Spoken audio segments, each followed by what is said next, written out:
set up this. I hate that.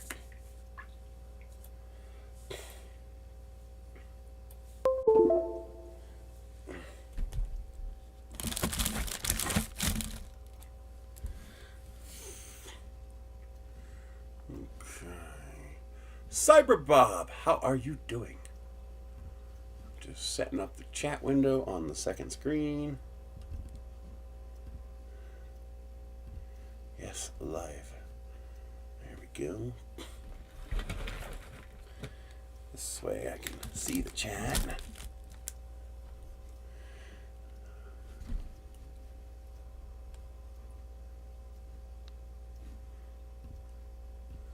So how are you doing?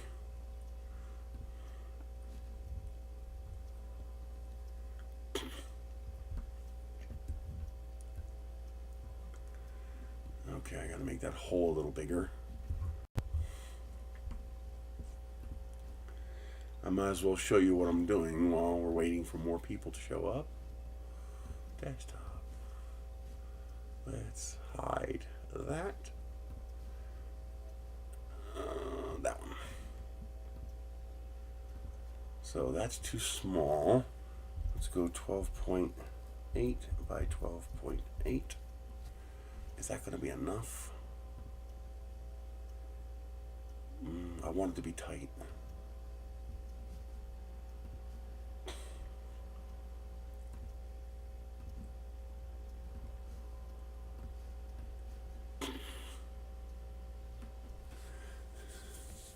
Yeah, the hole was just a... What the hell?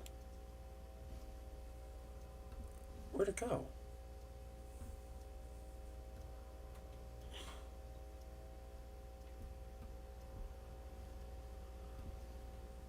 There it goes. That was weird. Yeah, it looks normal.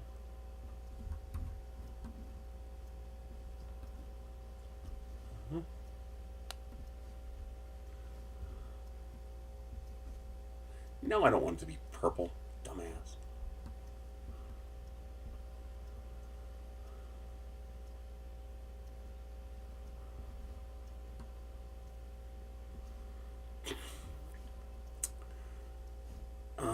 I might as well grab that other tool and put it in here. Keep it all together.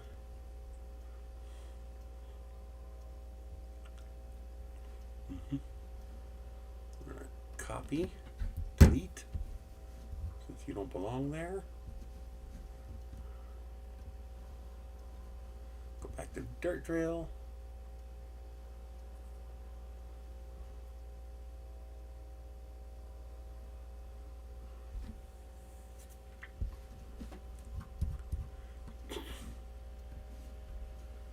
Is.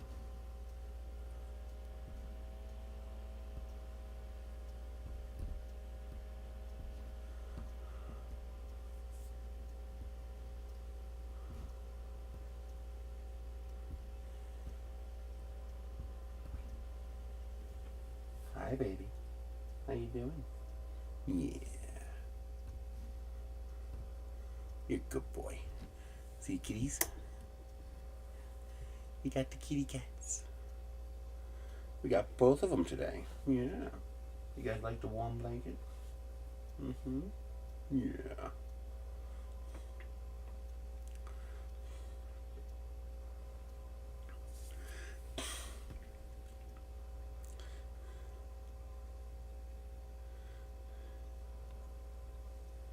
Where is my nippers? Let me guess. It's behind here. Yep. That's where they were.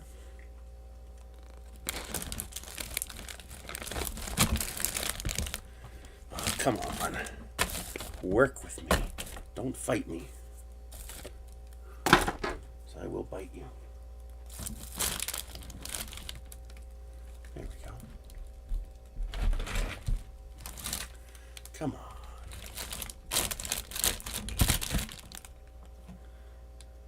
Do.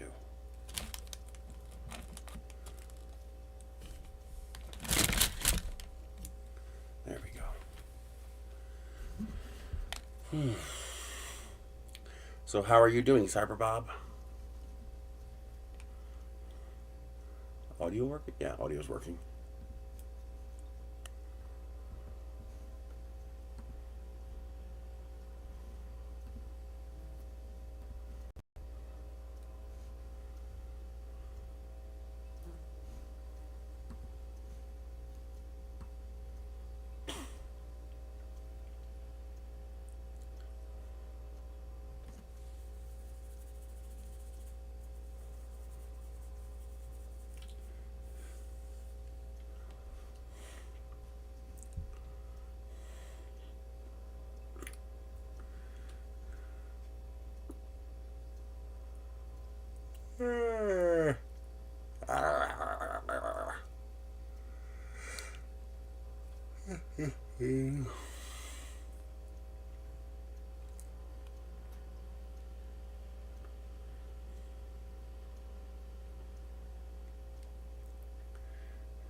Ooh, that's pretty.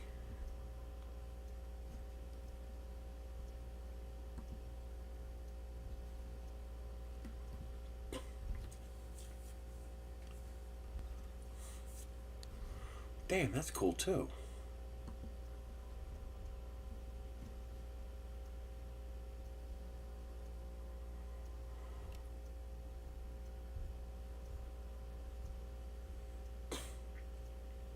Hey, David.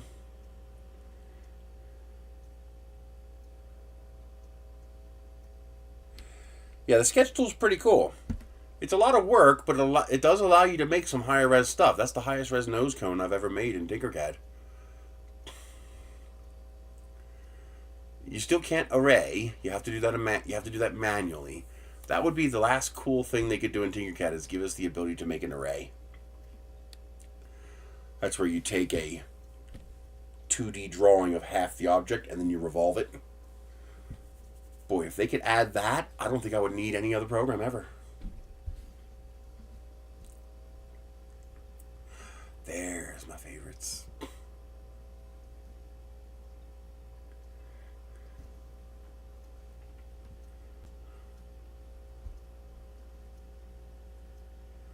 Let's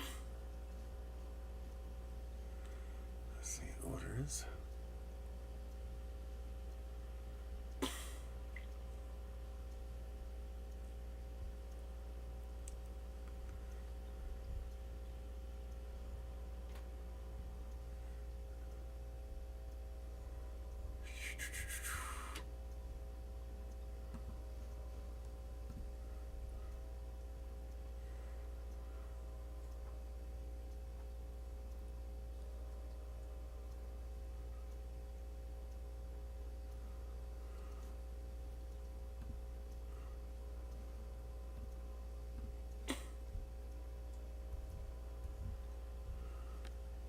Which ones are these?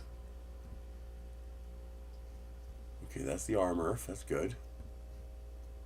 And that is the benchy. Good. Okay, I got the two that I need for the show. And I got the banner. Some of my flags got canceled. I guess the vendors were fraudulent. But the two benchy ones and the two 3D printing ones and the banner for the table, those shipped. Those are the important ones.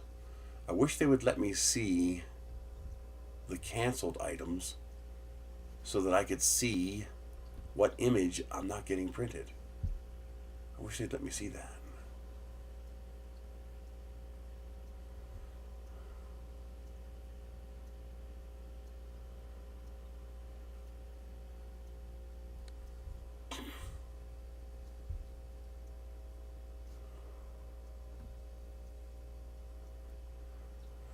Big Bad Joe, how are you doing?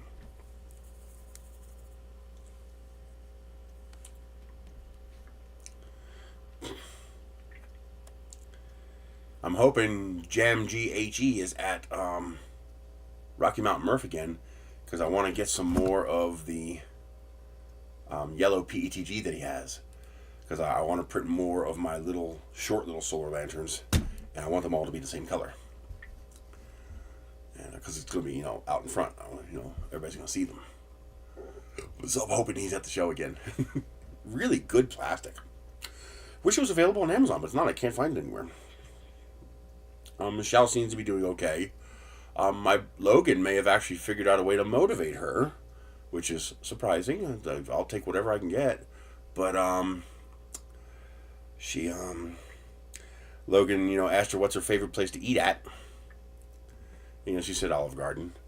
And now she's paying attention to advertisements for deals at eateries. Like she just saw a deal for like $17 or whatever from the 3-course thing at Outback Steakhouse. It's like, is there an Outback Steakhouse around here? And I was like, probably. I was like, there's a Texas Roadhouse too. And now she's excited about that because Logan said he'll pay for her. And so that might actually be what it takes to motivate her to work hard now, because now she knows that when she's able to walk and get out of there, well, she's going to get a nice dinner. So I'm hoping that'll help motivate her. So if that's what it takes, great, we'll do it. I'm so afraid she's never going to get out of there. It makes me feel like a loser, like I screwed up, because,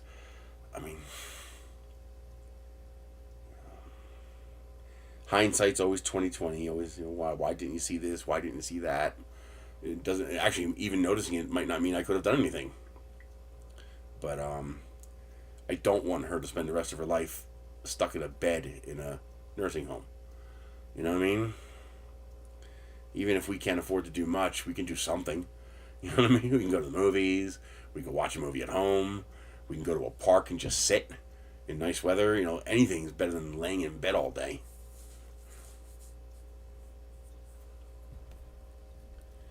I'm trying. I have to learn faster, how to deal with this stuff. I'm definitely going to correct some mistakes. So, I can't do it right now. I have to wait until she's out to do it, because they don't deal with it when she's inside. I'm going to get her set up with a care coordinator. That is basically someone at the insurance company who will individually handle Michelle, and they'll basically do everything I do. They'll handle appointments, talking to doctors, making sure she gets what she has to get done right. And, why? Well, what if something happens to me? If something happens to me, well, the care coordinator can take over those responsibilities, at least medically. Make sure she, at least goes to the appointment she has to. I got to start training her. They have, for example, for doctor's visits, they will come out and get her. Right now, I take her and I get reimbursed for the mileage. But if I'm not here, they will actually send someone out to pick her up and take her to her appointment and bring her back. She's already done that, so she knows how to do that. The Edgewood also has this thing called Blue Van, My Blue Van, or something like that. It's pretty limited. You got to schedule it in advance, but at the minimum, she could, for example, go to a store, once a week or whatever. And so I got to teach her how to use that. And, it wouldn't work long term, but it would work in the short term between the time something happens to me and the time Logan and Sarah take care of her. And, even if it's as simple as take me to the mailbox so I can check the mail. You know what I mean? Drive her up to the mailbox, gets the stuff out of the mail, they drive her back home. And, they'll love that too, because it's a short local trip. There and back, just 1 mile. But,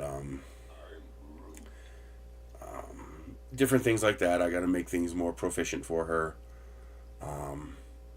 Once I get better at meal production, I'm also going to start trying to organize my pantry shelves by meals instead of by food type. So even if I have to, maybe I can make a project out of 3D print a box and have 100 of these boxes on the shelf, and in each box is everything needed for one meal. can of corn, can of green beans, packet of soup mix or macaroni and cheese or whatever. And then a little note saying, get 2 hot dogs out of the freezer, or get a slice of chicken out of the freezer, and try to make things up to encourage her to eat better instead of just eating the microwavable stuff, because that's usually Chef Boyardee or a rice packet, or stuff that isn't overly healthy or nutritionally balanced. So I gotta make it as easy as possible for her, and then make her do it. What's for dinner? You tell me. Go pick something out and get it started. She's gonna think it's work, but what it's gonna be training. It's gonna be training her to do that, so that if I'm not here, she'll just do what she normally does. Go pick out a box, and that's what she eats. And make it easy to cook stuff. And I got a really nice rice cooker, so cooking rice is easy. You put 1 cup of rice in, 2 cups of water in, and you press the button. And in 30 minutes, you have perfect rice.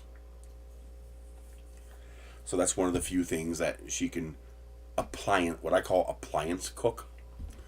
She doesn't have to know how to use a pot, pan, and spatula, and how to mix ingredients and sauces.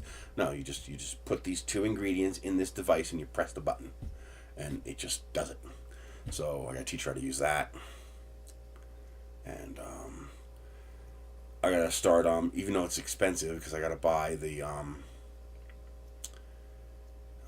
Ziploc bags and stuff like that. But I think I gotta start separating all of the freezer stuff into portion size, so that like for example, if I say a meal is okay, open up a can of green beans and nuke it, add a little butter.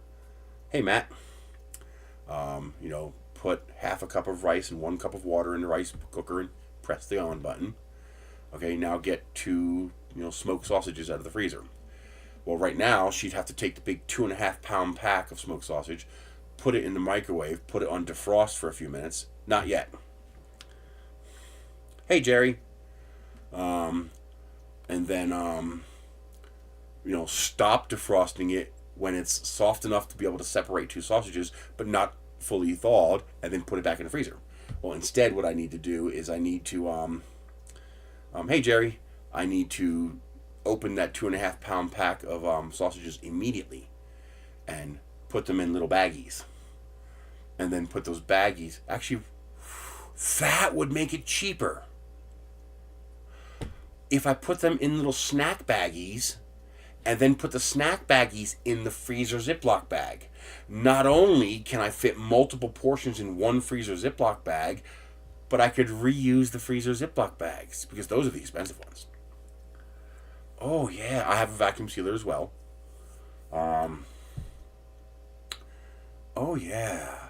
But then I could portion out the whole thing, so all she has to do is take a single portion out, put it in the microwave, and cook it. And now she has, instead of, fucking Chef Boyardee spaghetti and meatballs, now she has smoked sausage, rice, and green beans. Delicious, but almost as easy to cook. And, yep, both kitties, they're licking each other. Do you know why cats lick each other's ears? Because they're kitty balls. Freezer burn is an oxygen problem. So if you seal up the bags well enough and get rid of most of the oxygen, you won't get freezer burn. If something's going to be in the freezer for longer than 3 months, then yes, I have a vacuum sealer and I would vacuum seal it. But most of the food I get rotates, so nothing's in there for that long. But yes, for example, I learned the hard way that the hamburger boxes will desiccate. And I had 2 10-pound boxes of hamburger ruined. That sucked. So now when I buy a big 10-pound box of hamburger patties, I don't buy them anymore because now they're really expensive. But at the time they were really cheap. So now I would take out, now I would do 4 because I eat 2 and she eats 2. But what I'm going to do instead is I'm going to get the little sandwich bags, where it's not a Ziploc, it's just a fold over flap. And I'm going to put 2 and 2 in the sandwich bags, and then put those in the Ziploc bag. And so now they'll be freezer or the vacuum sealer. And now she can just take out the two. And now because the food's not touching the Ziploc bag, I can reuse the Ziploc bag because they're very expensive. I don't buy cheap Ziploc bags. I buy either Ziploc brand or the Great Value brand. Because what's the point of saving 50 cents if you ruin $50 worth of food because the bag sucked? You know what I mean? But I never thought of the bag inside a bag. That'll allow me to portion it out, and I gain the reusability of the Ziploc bags.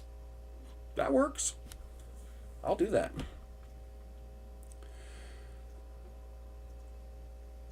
That's an idea too, especially if you're using frozen ingredients.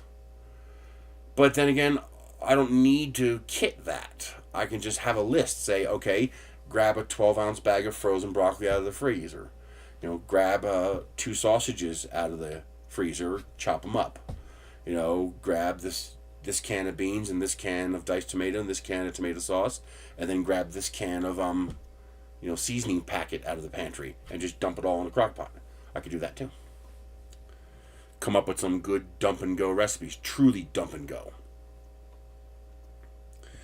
But I noticed that when I'm away and she makes her own food, she just eats the easiest, tastiest stuff she can cook.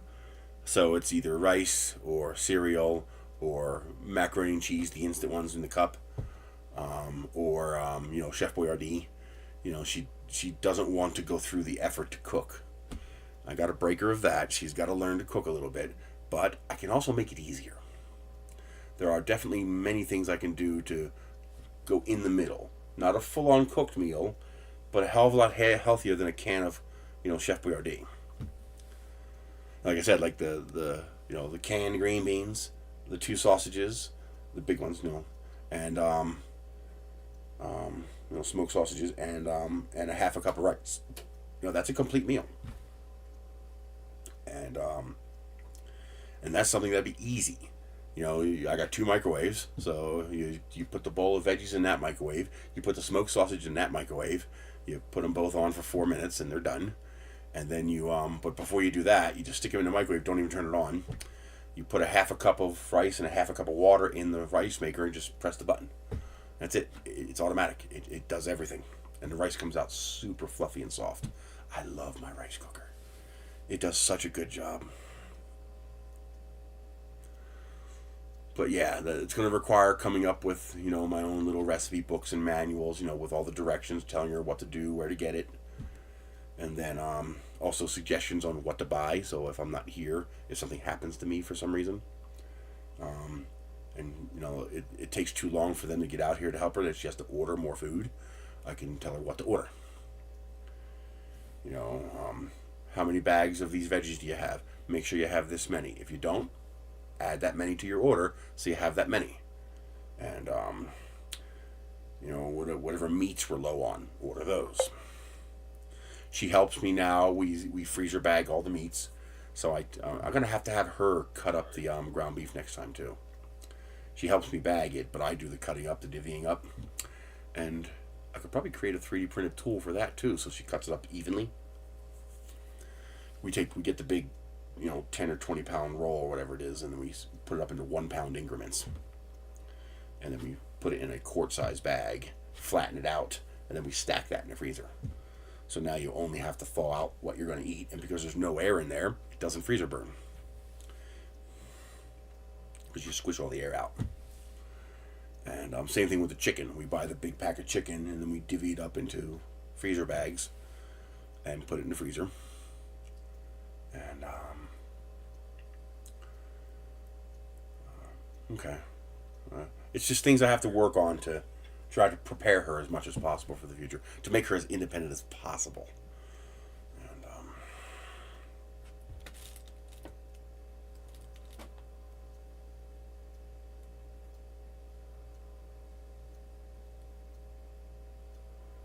I love crockpot dinners. I still haven't perfected making beef stew. The last beef stew I made was pretty good. It was delicious. I would definitely make it again. But it wasn't that thick, rich gravy that beef stew usually has. I don't like the thinner beef stew. I like thick gravy beef stew. Still haven't found a really good recipe. I haven't tried again recently because have you looked up what beef tips cost? You know, what stew meat costs? It's fucking insane. It's like, are you kidding me? I don't want beef stew if it costs that much. Wait do you see this? This is insane.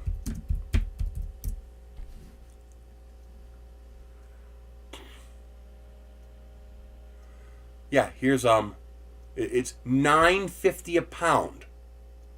If I buy the big one, the 2 to 3 pound pack, it's $8.50 a pound for stew meat. Fucking stew meat. You know, that's like the cheapest meat. Why the hell is that $8.50 a pound? Oh, insane. Even canned beef stew has gotten so expensive that I guess Great Value decided it's not profitable enough, and you can't even get Great Value beef stew anymore. It's just Dinty Moore.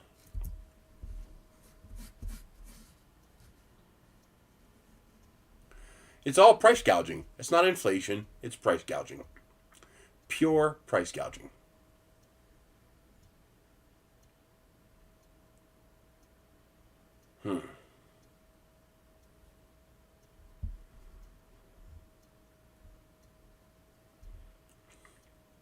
You see the latest from Waffle House?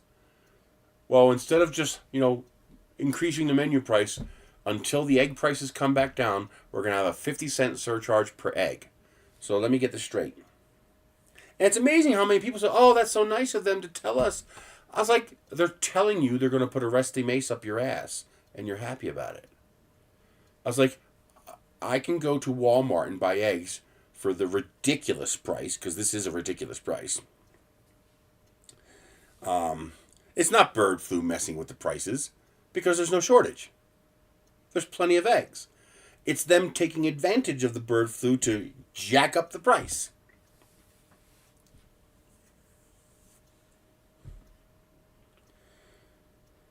Maybe, but did you hear about the one guy? They're actually bringing him up on charges now. The one guy was they think he might have been in cahoots with the with retails to declare birds, have to be slaughtered, thousands and thousands and thousands of birds to rack up the price of eggs. Con game.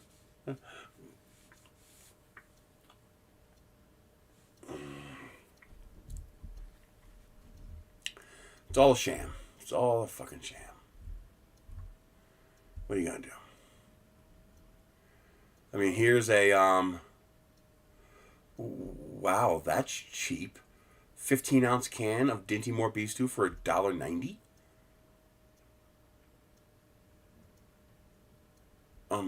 That seems really cheap. That's cheaper than the 38-ounce can. Yeah, we're gonna order a bunch of that. Oh, it's shipped. That's okay though, because I'll order $30 worth. I gotta look into that. The problem with the 38-ounce cans is too much for me. I shouldn't be eating 38 ounces of beef stew, but 15 ounces, perfect. Huh. Oh, this might be one of those things where it says it's free shipping, but it's not.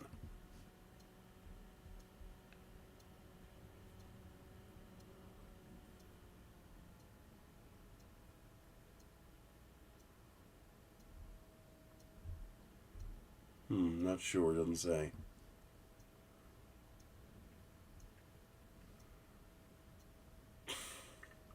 Doesn't say what the shipping is.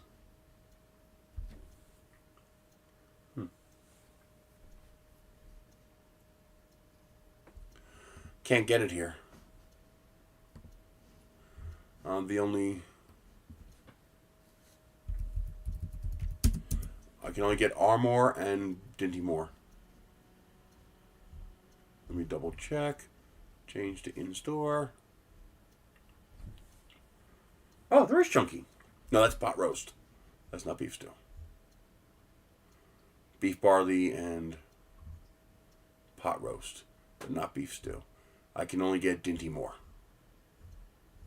I can't even get Armour local. Just Dinty Moore. I like Dinty Moore. It's good beef stew. Oh yeah, they're going to charge a 50-cent surcharge per egg. I was like, let me get this straight. You think that's a good thing? These people are saying how nice it is that they're being upfront about it and being honest about it. Well, they have to make money. They're in the business to make money. I was like, listen,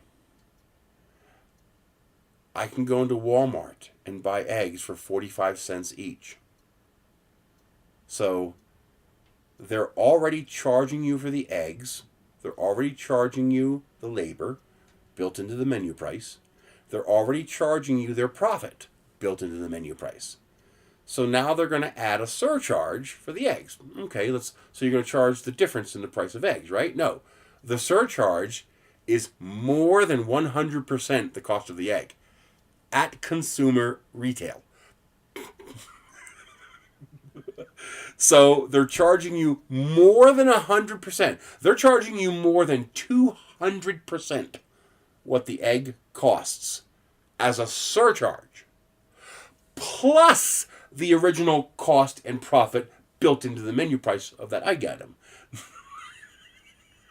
And you think they're pissing in your face and calling it rain, and you're saying, yes, more rain.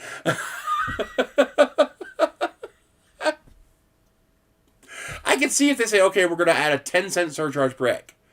Because that would be the difference between what eggs normally cost within a range and this crazy price now. Okay, sure, 10 cents. But 50 cents an egg is more than the egg is worth. I had somebody reply, I work for Waffle House. You know, we pay, the price she came up with is like 47 cents an egg or something like that. I was like, no, you don't. I was like, you have no idea what Waffle House pays for egg. I work there. I'm a manager. I saw the commissary sheet. I was like, that's right. You saw the commissary sheet. So you didn't see what Waffle House paid for the eggs. You saw what Waffle House charged your franchise for the egg. Those are two very different numbers. I guarantee you they buy millions of eggs a year. And if I could walk into a Walmart and buy an egg for 45 cents, whatever Waffle House is paying, it's half that. At the highest. At most, they're paying 20, 25 cents an egg. And so they're going to charge you a 50-cent surcharge on top of what they're already charging you for the egg, built into the menu price. That's like having, let me put that in context for you. That is like, let's see, a good context. That's like you buying a roll of filament for $10. And the manufacturer says, well, the cost of the pellets has gone crazy. So we're going to add a surcharge to the filament temporarily to cover this increase. And then the price will go back to normal when the price comes down.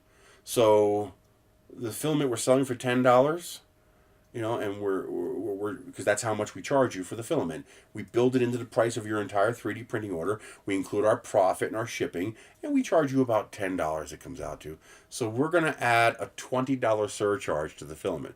You're still paying the original $10 that's built into the price, and then $20 on top of it. Their price went up $2. I mean, they're literally pissing on you and calling it rain, and people are saying, yeah. You can't make this shit up. It's like, how do you not understand this?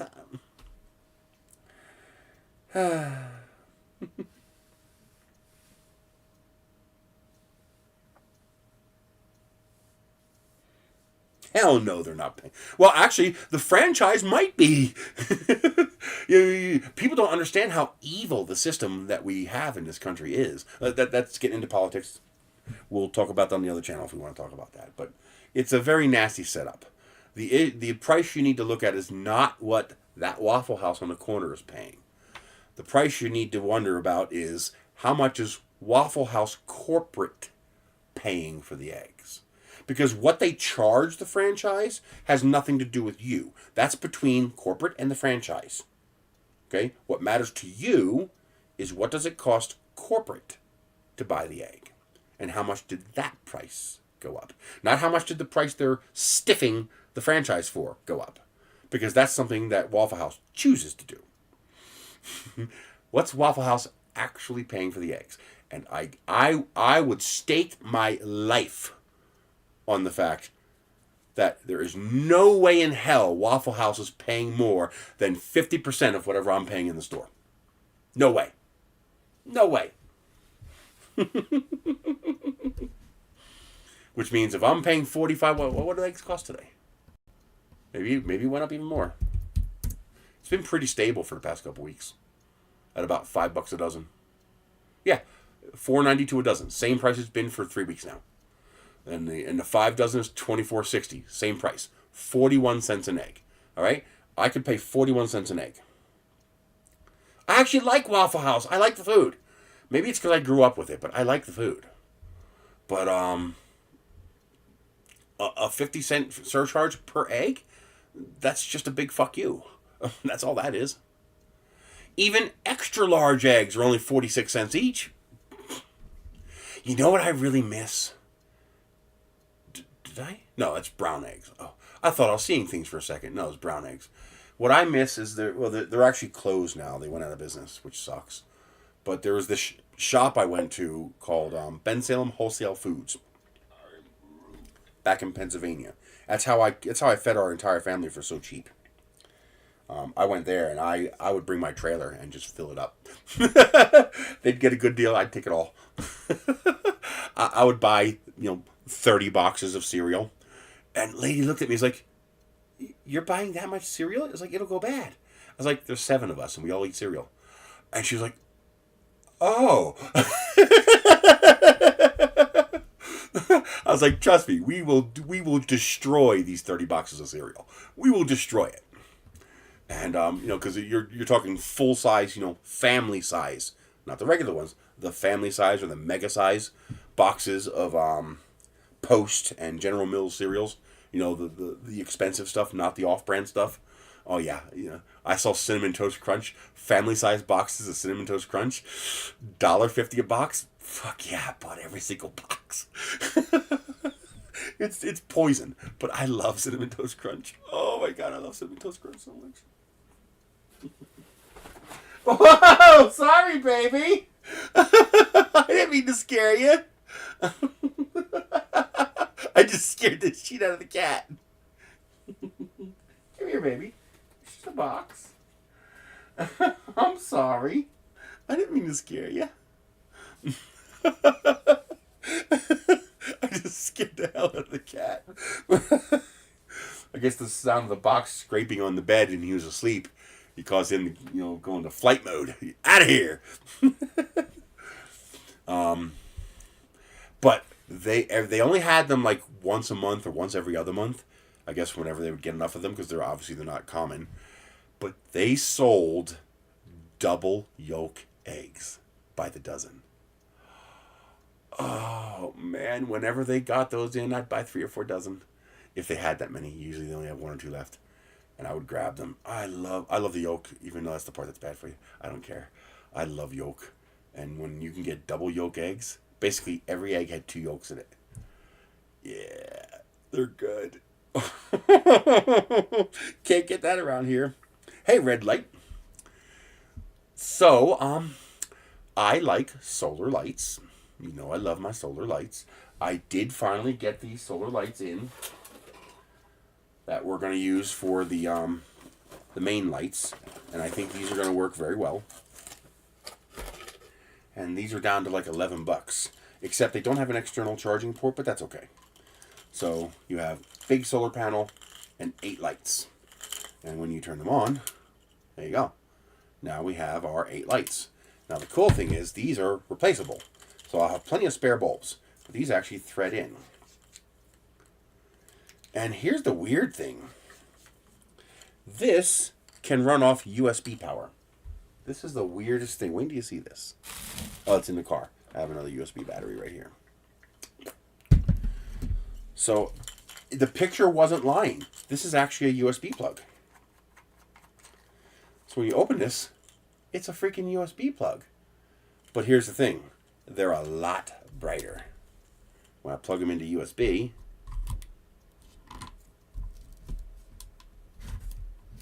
oh, this is dead. How did that happen? Well, got a big battery box right here. I'll just plug it into that.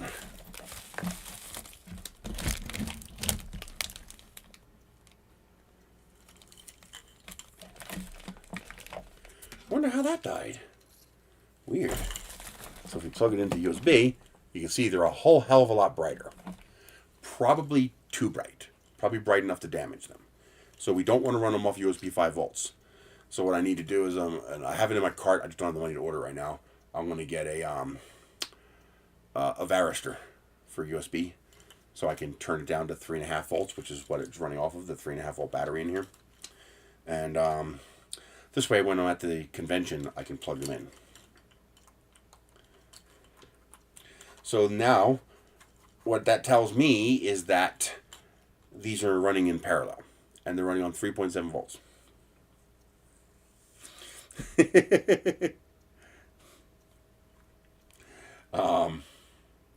They have different modes, but that's kind of dumb. I don't like the modes for these type of lights.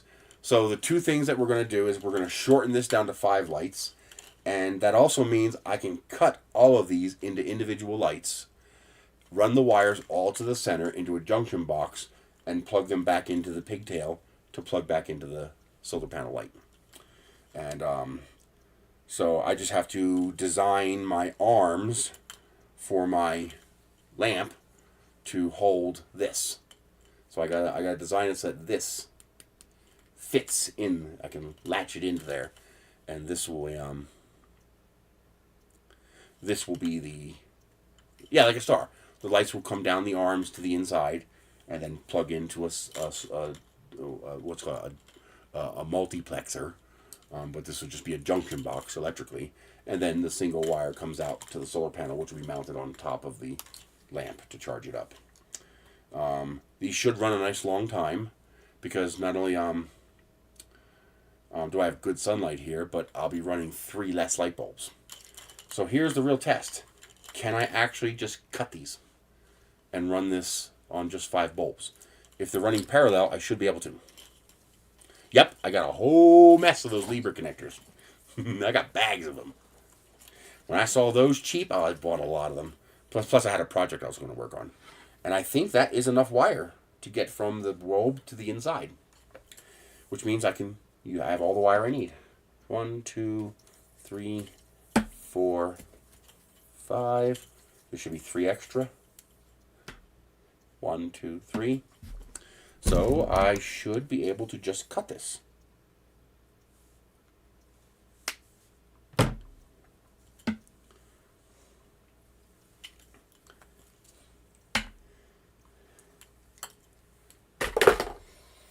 Alright, no shorting. Bingo bango, they still work. What are you jumping for? Nothing's gonna hurt you. Come here. What are you jumping for, baby? Nothing's gonna hurt you. You too, you weirdo. It works, which means they're running parallel. So I can cut each of these, run them into a junction spider configuration, and hang them. Because the other thing I want to do is there's ooh. Why'd that blink? Oh. Nope, that's not why. Oh, it's loose here. Okay. Let me turn it off so I'm not wasting power. So, because these are threaded bulbs, that gives me a lot of options. So, for example, if I want to put little cages around them so they look like lanterns, I can 3D print a cage and put it in between the bulb and the socket. But what I'm going to do, drone shots, is I'm going to put a shade on these. So I'm going to put a cone shade on these so you can't see the bulbs. That's important around here because one of the things that we like around here is our dark skies. And what I don't want is pointless light pollution. And what I need is for all this light to be on the ground. The lights on top, they're decorative. You're going to see them. But these, I want all that light going down. And so I'm going to put a shade on this, a 3D printed shade about that big, and cover the inside with aluminum foil. Just glue aluminum foil as a skin on the inside. This way, I wonder if No, they can't handle the temperature. I was wondering if silver silk PLA would be reflective enough that I wouldn't need aluminum foil. But I don't think you can get shiny PETG. At least I haven't seen like reflective PETG, like silk is reflective. So I'll probably have to put aluminum foil on it. But put aluminum foil on the inside of the shade, sandwich the shade in between this and this so it holds the shade in place. And then this way the light will go down and light up the ground, because that's what I want. And maybe a partial shade so you can see a little bit of the bulb. I don't know, because I like seeing the bulbs too. But yeah, this is going to work great. This is going to be perfect. And that should be enough. That should be enough length. Do I have any arms in here? I don't think I do. I think I actually used all the arms I printed, so I don't have any spare. Which means I should be able to just snip each of these lights. So, snip you. And then, snip you. And that should be enough wire to go from the end of the arm in. If not, I'll rewire it. Snip you. And snip you. I should snip the last one too, but I'm going to leave the... Hey, drone shots. I'm going to leave the last one connected because I want to be able to still do that for now. So yeah, even one works, which means they're running in parallel. At that price, this would also be handy with just one or two lights, because that's going to run a very long time with one, and that's actually a decent amount of light. I mean, that's a usable amount of light. And the only problem is this is so huge. I also think I found the solution for the 3D printed lantern, the big orange one. Where is that at? That's over there. The big 3D printed orange one, you know, the big heavy one, takes almost a kilogram. I found these lights. Let me show you. And they're only $3.18 each. And it's an all-in-one unit. AliExpress. I couldn't find them on Temu yet, but I found them on AliExpress.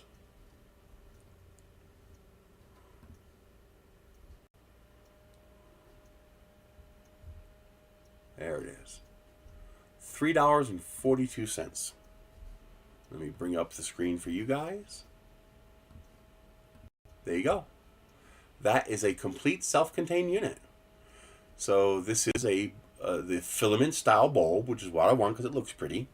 So the filament style bulb, and this is a sized, 8 centimeter base, or not 8 centimeters, it's probably like 60 millimeters across, 70, 80 millimeters across, with a solar panel and battery. So it's an all-in-one solar unit. It's for repowering existing units, like this one here, see? So this here is a solar panel on top with a battery inside, and it connects to this bulb. So that is one unit. That's one power unit. This is selling just the repower unit. This is perfect for project. You don't want this. This is a different one. You want this one. This one is just the solar panel with a single LED on the bottom, which looks like... Do they have a picture of the other side? No, they don't. But it doesn't have this bulb. So what you want is this one, base bulb. So that's the base, battery, solar panel, switch, bulb, everything all built in, all as one unit. It'd be wonderful if that could unscrew, because then I can extend it. But even if it doesn't, I don't care. This will allow me to put a proper filament bulb in any project I want affordably, without having to pay $10 or $15 for an existing device and gut the parts out of it. Now I could buy just the part I need at just the price I need for that part. So you can get these on AliExpress for less than $4. So I guess if you do a search for solar lamp base with LED bulb, I bet you that'll bring it up. Try to use my affiliate link if you do this. Let me get this plugged in too. I want to get this charged up. Where is that wire?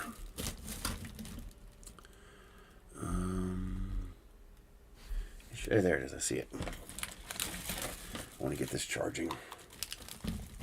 I didn't realize that was dead. Somehow I must have left it on, or something caused it to stay on. Yep, there it is. There's the bulb there. Ooh. Can I get it cheaper if I have 10? I can't afford it, but, for the future. Looks like 10 pieces. $3.82. So it's the same price whether you buy 10 or 1. No, $3.82. It's $1 cheaper. No, they're just more money here. They're charging $4.82 here, but this guy's only charging $3.42. So he's cheaper. $3.42 is cheaper. I don't see too many of them, but you know, I was looking at getting this kind of unit like this here, the single bulb version, and gutting it for all the parts. But this is way better because all I have to do is design that size hole into my project, and then that will slip right in. Done. So that's definitely what I'll do. As soon as I have the money, I'll order a couple of those just to play with.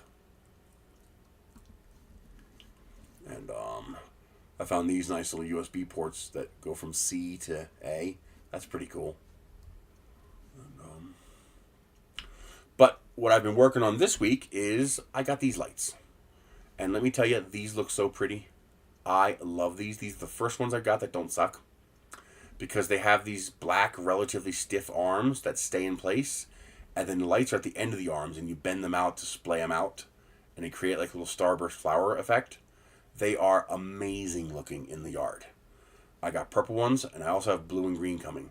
Well, I have blue as a freebie from one order, and then I have green set up as my freebie for the next farmland. And because I can't justify spending money on these, but I can, you know, I'll take them as a freebie. And but I got 2 of the purple ones, and I got 2 of the blue ones coming in. I got them as free. They were free. And but these are my favorites. But I also have a bunch of other kinds. You know, I have the little willow ones. I want to get some of these. These look really cool. Oh, they're sold out of the color ones. But they have the warm white ones. Those are cool looking. These are really cool looking. I never saw that style before. But one thing common to all of these is they're all designed like this. So they have this, it comes in multiple pieces. So this is one piece, and this is a second piece, and then you have this little pokey part on the bottom. So you stick this in this, and then you stick it in the ground. Now, if you live on the East Coast and you have, you know, nice soil and farms and stuff like that, you could probably just walk outside and stick that in the ground. I can't. I try to stick that in the ground, it's like trying to stick it into a brick wall. It does not work at all. I was able to stick it in the ground by forcing it, and it went about that far in the ground. Not even far enough to cover up the little spiky part at the bottom here. And I am showing you this, right? Yes. Not even far enough to cover up this little spiky part here. Okay? Not even far enough to cover that. It stayed vertical for about 2 nights, and then it fell over. So I need a better way of sticking these things in the ground. And so I designed something. I came up with these things. Look familiar? I actually got the idea from wall anchors. The you know, the big white plastic wall anchors that you stick in the wall and you turn them in, and then you can, for, you know, mounting screws into sheetrock. And so I got the idea from that. I wanted something that was light and cheap, 50 grams of plastic. So if you buy a $10 roll of PETG, actually this you can use PLA because it's going to be underground, so it's never going to get hot. You can use PLA for this, but I use PETG just because I live in the desert, so I don't do PETG for everything. No, it's not going to biodegrade in the ground. That's not a thing. It doesn't happen. The PLA is not biodegradable. It's industrial biodegradable. It is not home biodegradable. Okay? You actually have to put energy into it to make it biodegrade. But anyway, so that has the same little plus on the top, so that you can take your 3D printed screwdriver. Oh, that's the wrong one. Where'd the screwdriver go? Where's my? There it is. I got one set up already. So I got a 3D printed Phillips screwdriver. You just stick that in there and you can turn it. You can turn this as hard as you want. You're not going to break it. Okay, as hard as you can turn, you're not going to break that. But I found out that doesn't work. Back in Pennsylvania, this would have worked. I could have taken this and just and screwed it into the ground, and eventually it would go in and it would stay. Here, that doesn't work. So I need a little help. So I made a drill. You know, yes, I could buy a auger bit that you stick on your drill. The problem is, the smallest one they make is 2 inches, and that's too big. I need a 1-inch hole because I need enough of the dirt left for this to bite onto so it doesn't just pull out or fall over in the wind. Okay? So I need a hole to allow me to put it in, but I do need this to bite a little bit so it actually stays put. And so I made a little drill bit. And first of all, if anybody knows where I can get a clean model of a drill bit, please let me know. The only ones I could find are 3D scans, and they are rough at best. It works, but I would like to make this print a little cleaner, and part of the reason it doesn't print clean is because it's a rough print. So I tried it, and it works. I'm able to drill it into the ground, but the problem is I can only get about that deep. And I'm just not strong enough to turn it anymore to go deeper. Now, I did make one with a handle on it so I can crank it more, but at the time I thought, well, okay, how do I chuck this in a drill? And so I came up with... Do I have one of the other ones before I show that one? No, this is good enough, I guess. So basically, I just took this drill bit and I put it on this end effector. And I couldn't decide, should I chuck it or should I socket it? I was like, I'll just do both. I already have the 1/2-inch socket made when I did the water tank socket. And then I realized that means I already have the other end designed too for a water tank socket. So this will fit in here, or this will fit in here. It'll fit either one. And it works just fine. So, how'd you break it, Chris?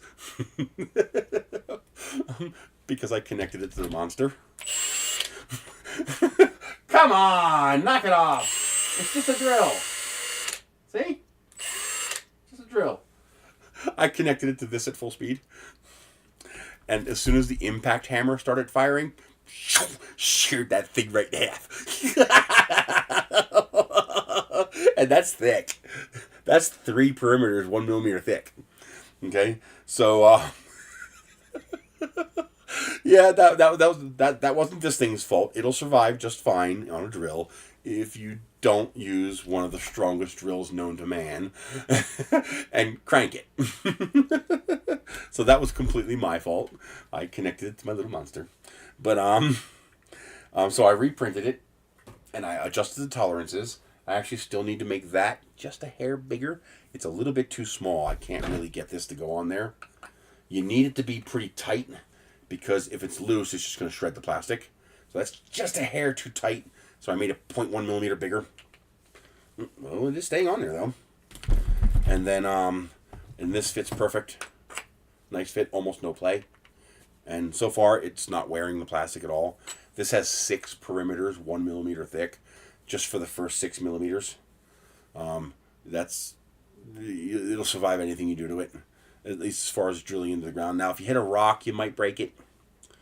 But shit happens. It'll cost you $1 to print another one. It takes an hour and a half. But I also noticed a second problem. Once I got that in there, I had trouble getting it back out. So I put these little wings on there so that because you need the hole to be about that deep in order for this to go all the way in. And so now I have these 2 little wings so that I can grab this and pull it back out of the ground. Because I couldn't get it out at first. But yeah, it only broke when the impact kicked in. So I realize now I can actually switch this down to 1, where it's well, you can see it's a lot slower.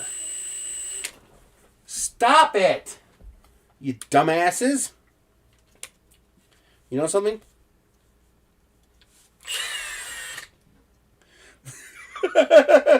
Shoo, cats, shoo! You want to run? Fine, run. Exactly. This doesn't need speed or torque. It just needs to turn. This thing has more than enough power to turn it. I just turned it up to 11, and well, of course, it broke. So this one now has 5 perimeters up through the top. I also put, you'll notice a difference here. See how they're different? I put a shaft down the center. So now the center is beefier, which allowed me to put 5 perimeters instead of 3. And so this takes about 100 grams to print. And so this should be fine. And I'm going to test it later today. But if anybody knows where I can get a clean STL file of a drill bit, you know, where the edges are sharp and clean, not all molted from a 3D scan, let me know. Because I searched for hours and I could not find a clean drill bit build. And but yeah, that's all I need, just a regular HSS drill bit, just a standard drill bit. It's just all it's doing is making her hole in the dirt. And just for those who don't have power tools or don't want to use power tools, I also made this bit. So this is a beefed up version of my hot water tank socket with a handle. So again, prints without support. All this prints without support. You can use that as a socket wrench for that. And that will allow you to do it by hand. You know, crank it over by hand. And while we're in here, I do want to make a small change to this. Yeah, okay. That should be easy to do. All I need is one of these. Rotated like this. Is that the proper rotation? What the hell? Why does that look weird? This one I need. Derp. Okay, let's shrink that a little bit. And then bring this whole thing down a bit. Yeah, like that.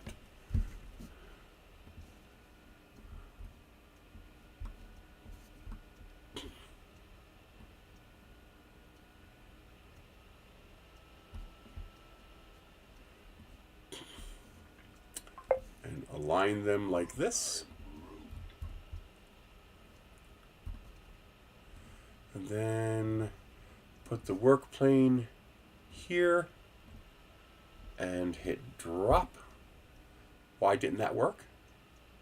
Oh, I did the wrong work plane. Go away.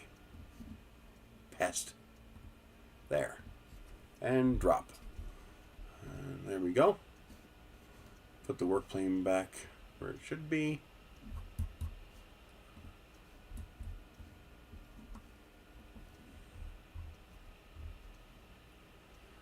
Okay, go there like that. And then I want to make this 6.5. 6.5. This way it doesn't touch the end there.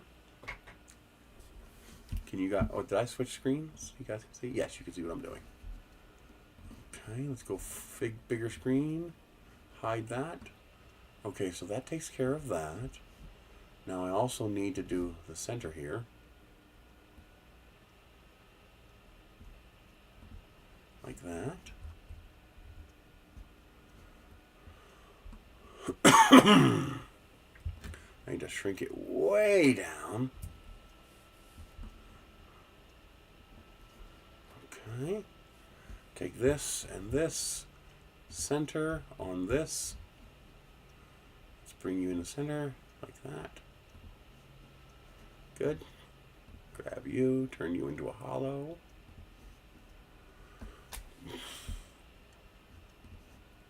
I keep hitting the wrong button. That one.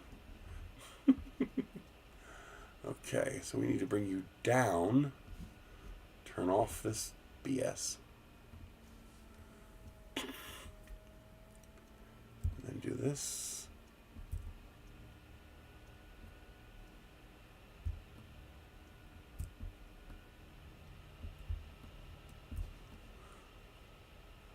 There we go. See, I need to make sure I bevel this edge a little bit so inserting the parts is easier. Like that.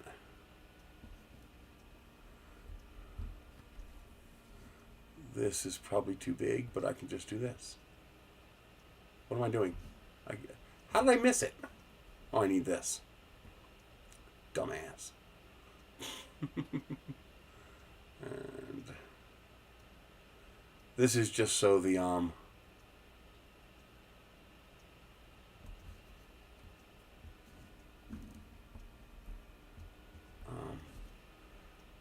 elephant's foot isn't a problem.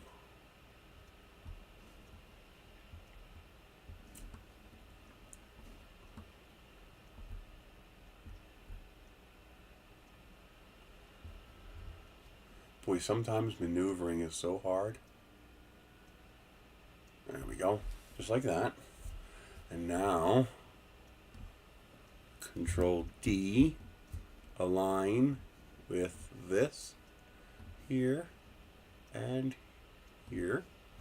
Now I can grab this, Control D, and rotate. Alright, are you not going to let me grab it? There you go. Control D, Control D. That should get me all four. There. Now all the slot and the center hole are all nicely beveled. So let's take all of this, deselect that, join those parts. Good. And now join them with this. There. Now I have a nice bevel. I should bevel the end too, but I don't care. That's close enough as far as I'm concerned. That's a nice beveling.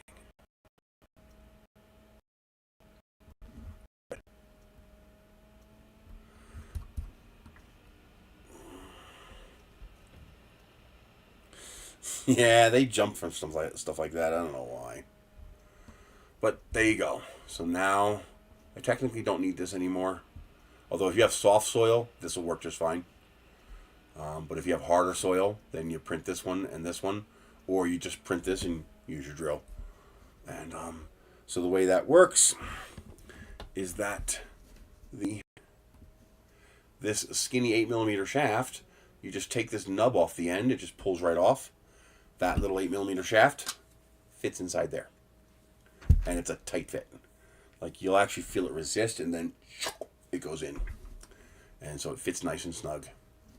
And I nailed that right on the first try. Let's get out of full screen mode. So you take your drill bit, you drill your hole down to here, you pull that out, which pulls the dirt out. You then take your screwdriver. This is the same screwdriver I used on the light post holders for the grub screw. Same thing. So it's the same tool. You don't, if you already print it, you don't have to print any more. But you just take this and screw this into the ground until it's as flush as you can get it. And now, double bonus, if you have, I don't see one. Where's one with the thing in it? Do none of them have the thing in it? None of them have the spiky bit. There it is. It'll also work for these. So if you want to mount these, what you do is you cut away about half of this. So you just, there we go. Cut away about half of that, and that fits inside the plus. There you go. So you can even use it for mounting these. Why would you print this to mount a $1 light? Because a lot of people change these lights. So if you have a bunch of them set up in your yard or along your driveway or your walking path, you can now permanently put these in the ground. You can just put this in the ground and leave it there. And then you just take your light and you just stick it in there like that. And now when Halloween comes around, you pull out the generic ones and you put in the Halloween ones. And when Christmas comes around, you pull out the Halloween ones and you put in the Christmas ones. You just keep all your lights and then you just stick them in there like that. So any solar light that has that little thing on the bottom, you just cut half of that off and it fits right in there. And so that works very well. And then if you have the nicer lights like I was showing you that have the little 8mm shaft, and I'll probably make a couple other versions, a 10mm version and a 12mm version, if I ever find any other lights that use a different size shaft. So far, all of them seem to use the same 8mm shaft. They either use the 16-17mm tube with the little stake on the end, or they use the 8mm metal shaft. So far, every light I've got uses that. And this will work with both. You either stick it's a friction fit, it's nice and tight. We had like 45-mile-an-hour winds yesterday, and none of the lights fell over. Nice, that's why I printed a whole bunch of them. And, you know, I could probably get rid of the infill. And this will probably go all the way in without having to cut it. Because this doesn't need infill. This is not under stress. And it's two perimeters. I might even be able to print this part in phase mode. No, that won't work. But I don't think I need infill on this part. Up here I need infill because I want to make sure this can handle the torque. You know, of you doing that. But once you get past this, I don't think any of this needs infill. So, or if I change the infill so that the center is open. Because right now, if you look in there, you can see the infill crosses right in the middle. So if I use a different infill pattern, because I don't have much infill in there, there's not much, just enough to hold together. But yeah, then you'll be able to, how long are these with the full length? What did I do with that piece I just cut off? Of course I threw it. Of course I did. What else would happen? Me do something reasonable? Yeah, right. And none of these have the little stakey part. It's just tubes. And I don't know where the stakey part went. Oh, here's one. Got one. Okay. So how long is this? Yeah. Okay, I'm doing that. That's the change I'll make. That will fit all the way in there if I get rid of the infill.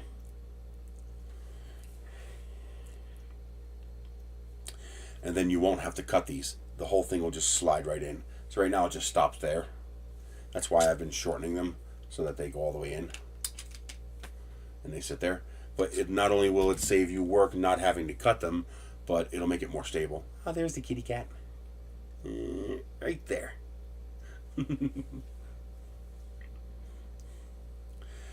Yeah, definitely. I'm going to make that change. I'll either adjust the infill so that there's an opening, or I will most likely just stop printing infill after that, because you don't need it. Yeah, I'll do that, and then this will slide all the way in and latch into place. And it won't latch, but it'll be able to sit properly inside of here all the way down flush like that. So I will definitely do that now that I know that's long enough. But yeah, it works great. So I'm going to have a whole bunch of these all over my yard. I'm going to probably have like 30 of these all over the yard. And anytime I need to change or fix a light, I can pull it out, leave that there, go change it, get a new one, repair it, whatever. Like I got one I got to fix now. The one of them stopped working. I don't know why. I got to pull it out and see what it looks like. But yes, this is nice. I like it. And I mean, yeah, yeah, sure. This is 100 grams. This is like nothing. And you need both of these. Well, technically, I guess you could just turn this in by hand if your soil's soft enough. And if you have soft soil, you probably don't need this. This will probably just need this, and it'll probably thread itself right into the ground. Just shove it in and start turning it. But my soil is very, very compacted and hard. And yeah, I take this and go, and it goes in like that far. It's like nothing. But yeah. Okay. And I will have these up online tonight. I believe that's all the corrections I need to make. I corrected the size of that. I added the bevels. I corrected, well, this I gotta snip the top off. I printed it without the top and it worked a lot better, because you didn't get that gooey blob on the end. And then if this is tight going in, just get it part way in and then do this, and then do it the other way, this way. What you're doing is you have a little bit of elephant's foot on the bottom here, and that makes it hard for that to go in. That's why I added the bevels, so it doesn't do that anymore. It should print cleanly now. And this, so as you can see, it just slides right in. And then you just turn it, and it just comes right out. So it works very, very well. I like the idea that I can make the widget I need, and I can make the tools that I need to use the widget I need, all with just plastic, no hardware. Just print everything, these 3 parts, and then you just print as many of these as you need. And I'm going to use a drill, because I'm going to print the manual one just to see how hard it is. Softer soil will work good, but I'm just going to chuck the bitch. Make sure I don't tear it up. I'll use my, since I already have one. If you have a wrench for your hot water heater, that's the size. Your hot water heater wrench, that's what fits on there. And then just There we go. Now we're ready to go. It's just the drill, kitty. Just the drill. I think it's the high pitch. But, yeah. I'm pleased. That worked very well. It came out a lot better than I thought it would.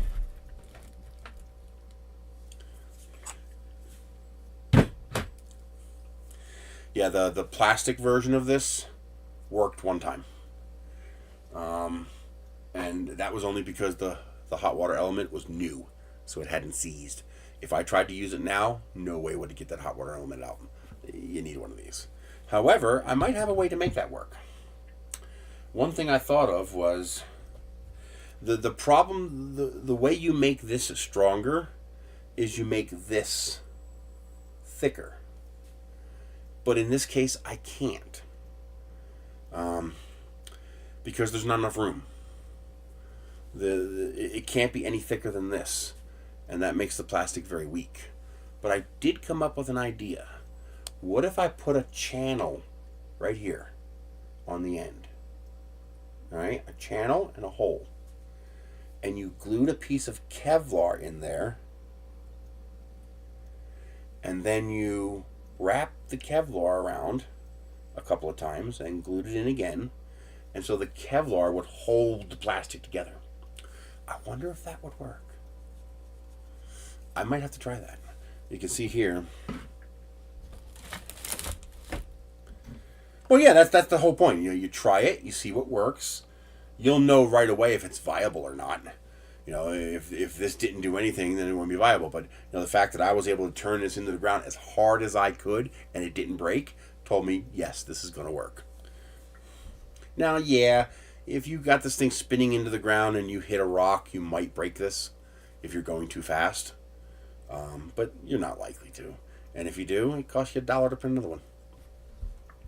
But here, let me show you. Desktop. CAD. So, you can see I did it here. See how thick this wall is here? I made it nice and thick. That means I can apply many perimeters to this. I can put 6 perimeters around there, and that'll be plenty strong enough. You're not going to break that. I'll just do 3 because it's plastic on plastic. It's going to be fine. But you can see the original one I did.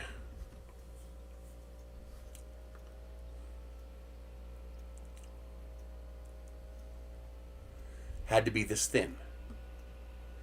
And this was borderline. This was almost too big. Because there's other stuff around where the element goes into the tank. So there's not enough room to make this thicker. But I wonder, let's do it real quick. I should be able to use a torus. It's not ideal, but I can make it work. Okay. Increase the sides. Increase the diameter.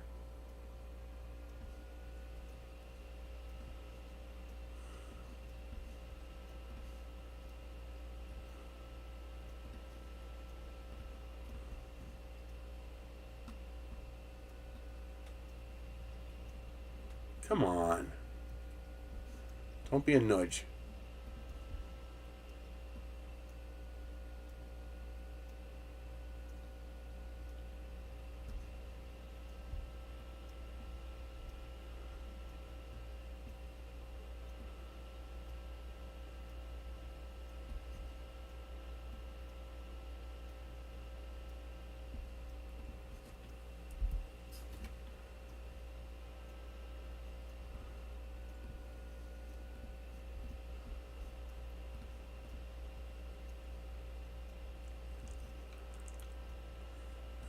Probably make it a little bigger.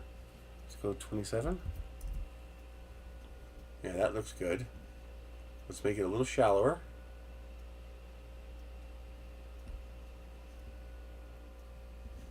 And let's bring it up. I gotta get it as close to the top edge as I can without getting so close that the plastic just snaps. The reason for this is that the nut on the hot water tank, it's very shallow. It's a very thin nut. I can show you.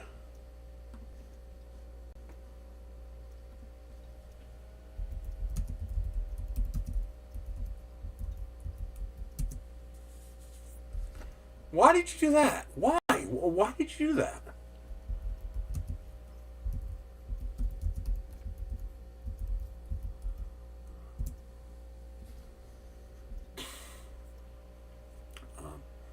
So here is a hot water tank element.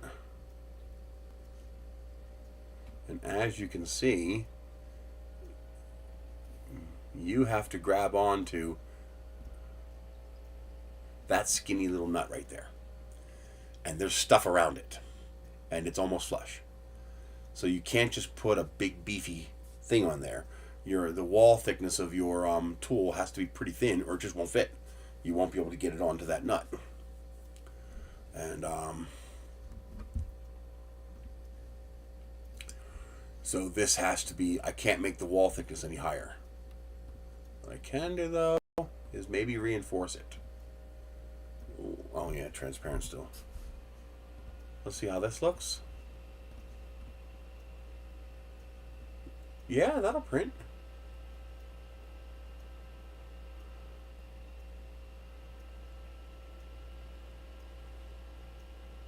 So what I would do is I would lay a piece of Kevlar in here, glue it down with super glue, and then I would wrap that Kevlar as tight as I could around this 4 or 5 times.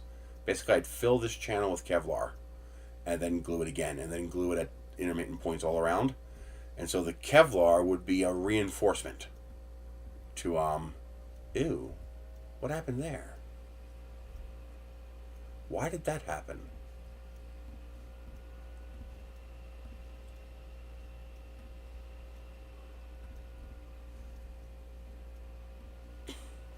Come on. I told you to click off. Dipshit.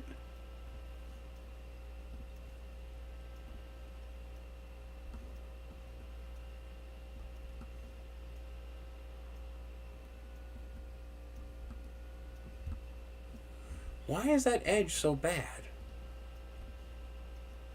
Oh. I must have gotten this from somewhere else.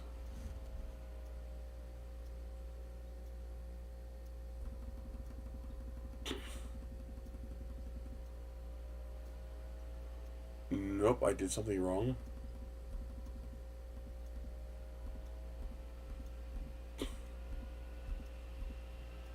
There we go.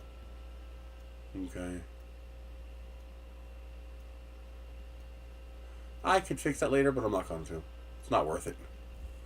I was just curious what that was. But I think that might work. If I reinforce this with Kevlar to keep the plastic from expanding and cracking.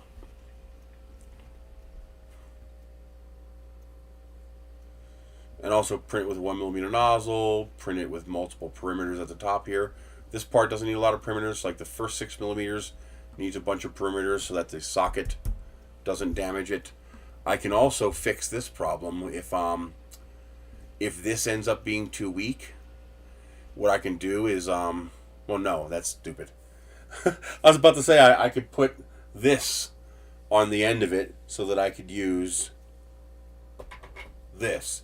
But if I already have this, then I don't fucking need to use it. I could just use this. That would be dumb. But yeah, I think that would work. I'm gonna try printing this again. Let's export this again because I want to try that.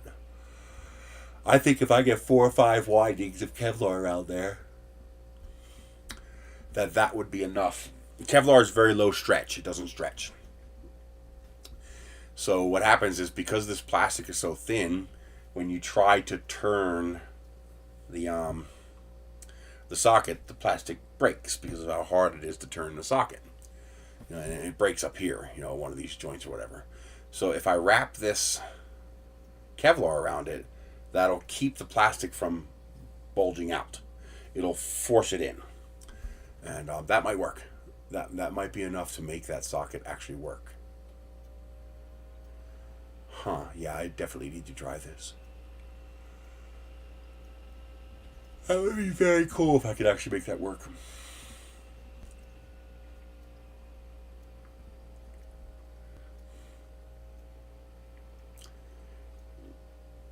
I mean, it's never going to work with a hardcore rusty element. But if you use some anti-seize and you keep it well maintained, it might. And like it helped me in a pinch. It saved me from having to drive down to Albuquerque to get a freaking socket, because the local stores, the ones in town here, didn't have one of these. And so I was able to print one, and I was able to change the element. So it saved my butt. Well, I could have driven to Home Depot, but, that would have been $10 in gas to drive to Home Depot. That would have been almost as much as the socket cost. What does one of these sockets cost?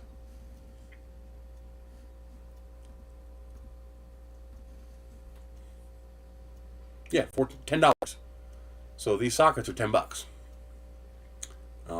The cheap tool is $9.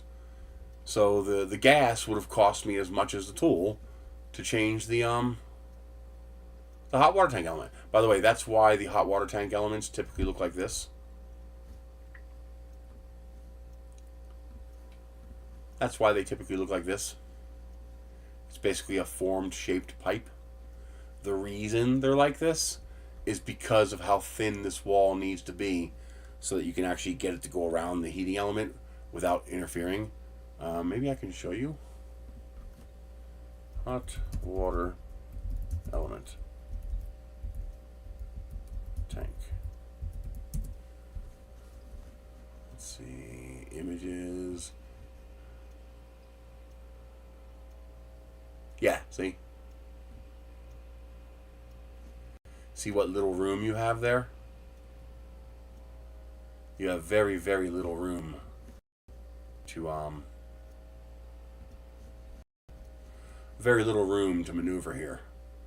There's not. This one actually has a lot of room. Mine doesn't have this much room. Huh. This actually has a ton of room. Mine's much tighter than this. I wonder if I can open that space up to make it wider.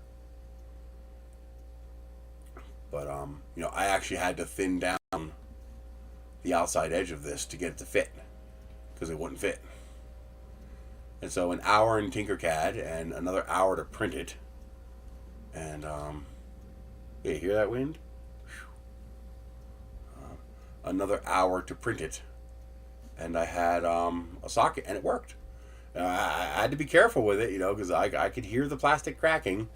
But, I grabbed it with my hand, squeezed it as tight as I could, and just very gently, I was like, dink, dink, dink, dink, like that. And I went both ways, went the other way, went the back way, and then it broke free. And then I was able to turn the element out, because I had an element, I just didn't have the socket. And my choices were wait 3 days for Amazon to ship me one, or spend $10 in gas to drive to Home Depot and get one. So I ordered one off Amazon, and then printed one so I can get the hot water going right away. I call it my one-time use socket. But it worked. It only cost me like $1, if that. And it was fun. I made a video about it. It was good stuff.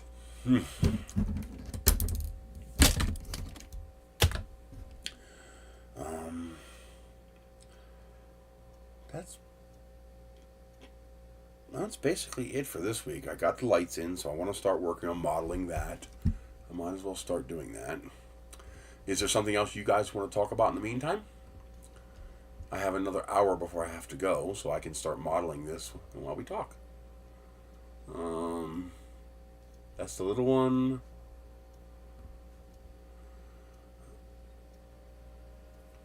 I printed that ring for the timbers for the big light, but the local shop does not have it, so I can't get them locally. So the only place to get it is in Albuquerque, and I didn't bother getting it this week because I had no money.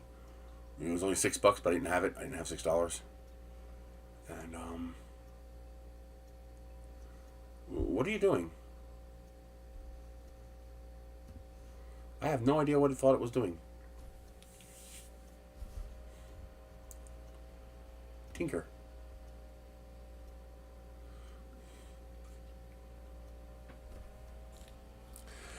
It's okay. It's interesting.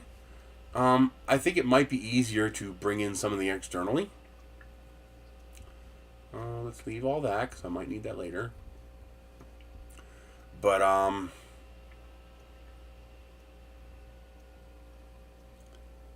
hey, Fight Scams with Frank. The well, I can show it to you in here. Hang on.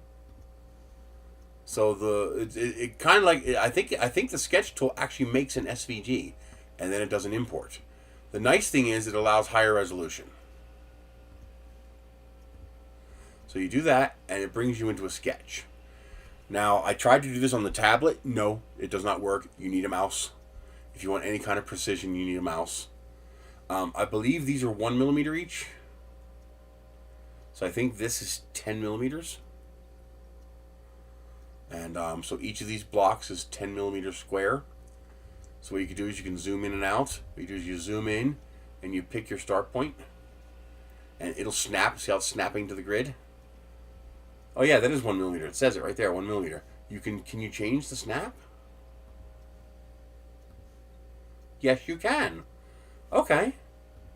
So you can adjust your snap. Okay. That's nice. So I have it set for 1 millimeter. And so if I wanted to, you know, make anything, you can do that.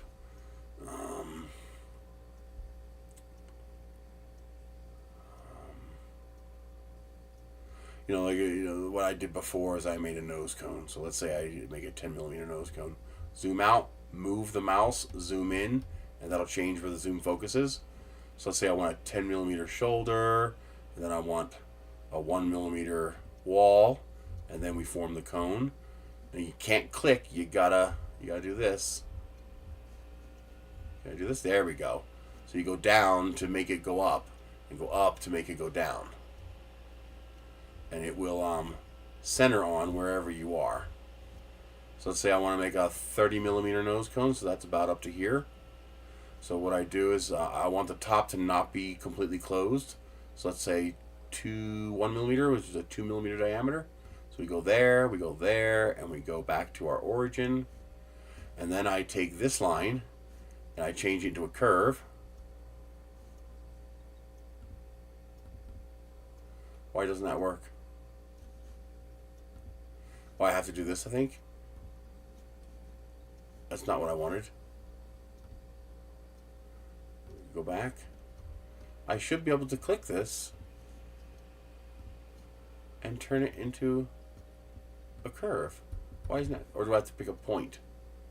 Oh, you need you need 1 point in the middle. My bad. Okay, yeah, you need 1 point in the middle. So we select that dot and we change it to a curve. And now I can grab that dot and I can make a curvy shape. So there is your typical nose cone, for example. Now, can I move these points? Because I want this to be 40 millimeters. Yes, I can. Nice. Let's make a 40 millimeter nose cone. That looks a lot better. And this is a point where you're going to turn off grid. So you can get a smooth, like that. Okay. And when you have the shape that you want, you hit finish sketch. And there you go. Now you have your little design. And you can watch my video from last week for how I took this and turned it into a nose cone. Some people tried this. So they would take the shape like this and they tried rotating it around the center. The problem is that doesn't work. I'll show you why. Now, first of all, we need to pick a center. So let's make it 10 millimeters. And increase the number of sides. Drop it down a little bit so that we can touch it. And then we align them this way and this way. And then we got to move this half that diameter. So this way, 5 millimeters. Okay, now we have this revolving around a center point. Okay, yeah, there we go. So we put down a master ring. This is why he did it two-sided. The problem is it's less accurate when you do it two-sided. You're better off putting down a master ring and using that trick. Because now I can just do this. See, this is the reason I centered this on this. Because that allows me to now use that as a center point. So align on this, there, and there. And then we take this and this. And we Control D. Now, how much do you rotate it? He did it 1 degree. That's never going to work. What we're going to do is 3 degrees. 3 degrees. And now we hit Control D.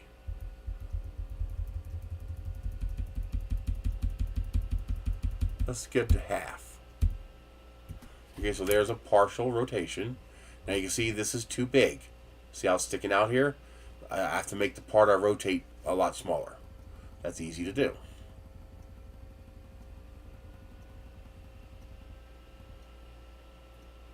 There we go. We take this and we make it, say, 3 wide. And then we recenter everything just on the 1 dimension. I could probably go less than that. Let's go 1 wide.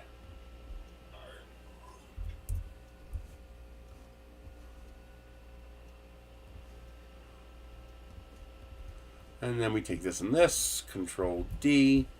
We do a 3 degree rotation. And then we keep hitting Control D. There we go.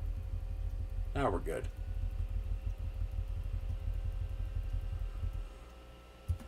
Oh, I think I went 1 too many. There we go. Yeah. So there is 1/4 of the nose cone.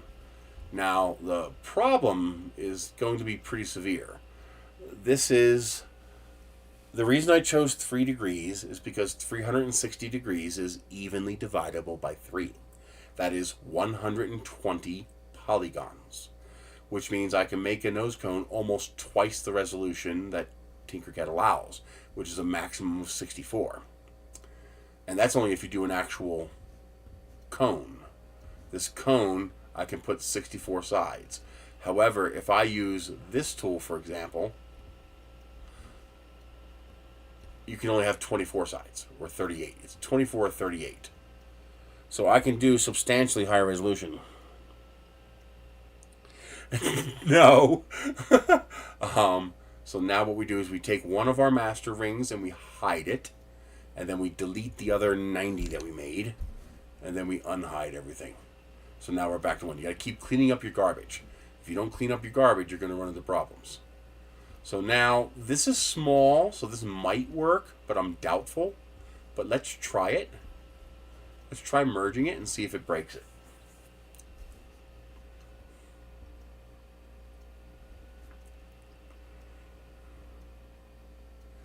So here's the problem. 120 rotations.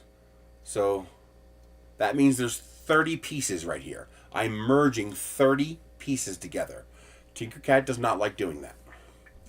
So you have to simplify it. Actually, that worked. That's actually amazing. Any glitches? Looks clean. Okay, let's see if it exports. So here's what you do. I was able to merge 30, so I export it. You dirtbag. STL. You export it, and then you open up Prusa Slicer.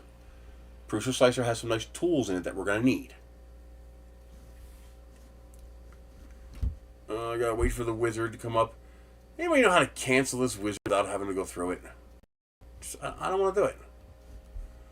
It's annoying. Downloads. And it still has not exported. Yeah, I figure that's going to take a while.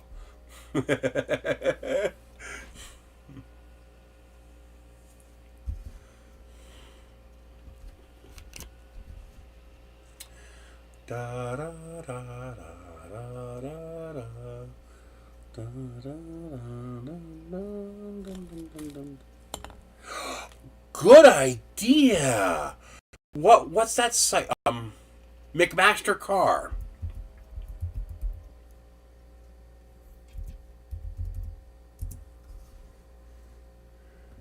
They have 3D models of a lot of their stuff.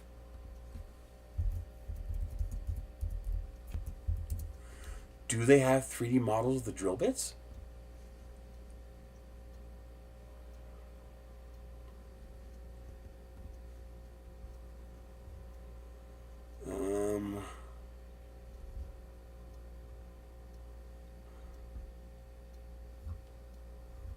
Where's a big one?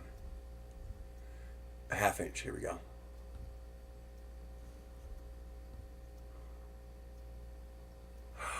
There is.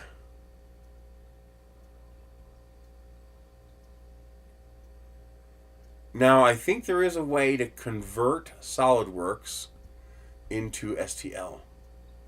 Oh, no. Oh, there it goes.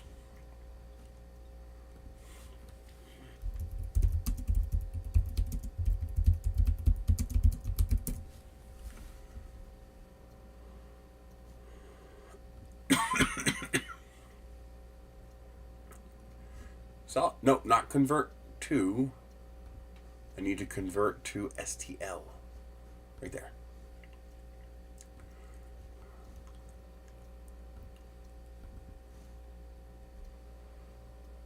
There we go.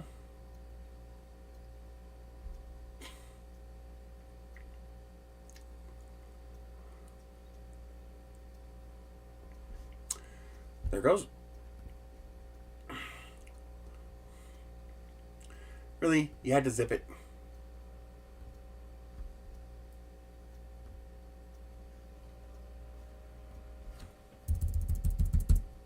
There we go. Delete that. Let's see what that looks like. Oh, did it download? Yes, it did. So then we take this and we bring it into here. No. It brought everything. You dirtbag. Why did you do that? Why? Why? Because you suck. You're a lecherous dirtbag. I just want that.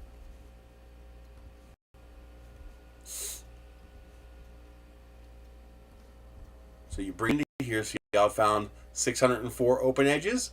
Yeah. Things like this get messed up when you try doing Tinkercad.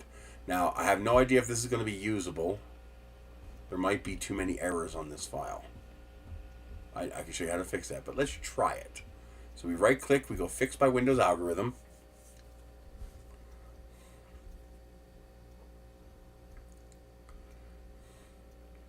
$922 errors, 604 open edges. Woo! Okay, no errors detected. And then we are going to simplify the model, put it at the maximum quality, apply.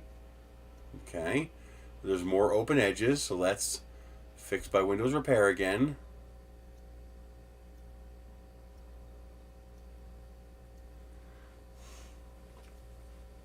I didn't know Simplify could break the model.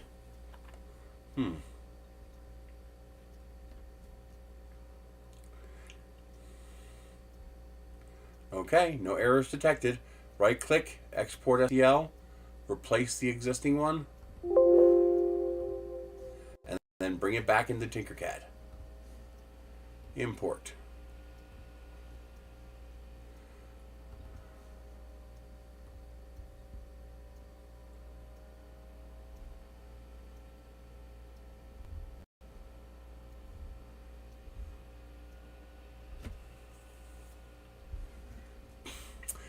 While this is doing that, let's see what the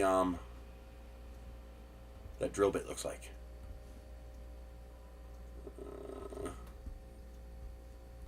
Nah, it's broken. It's all fucked. What the hell? Why? Oh no, it isn't. Well, yes, it is. It's only the tip. Why? That's weird. Is that what the drill bit actually looks like?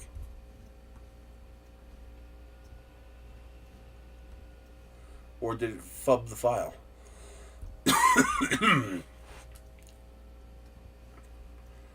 It doesn't show me what it looks like. Overall length 6, max drilling 3.75. But it doesn't show me what it looks like. What about step file? Maybe the half inches like that.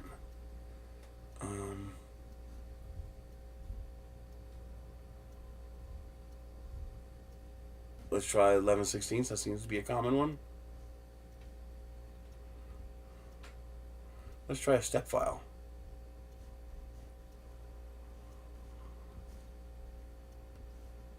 Okay. Convert to STL. And it doesn't support step files?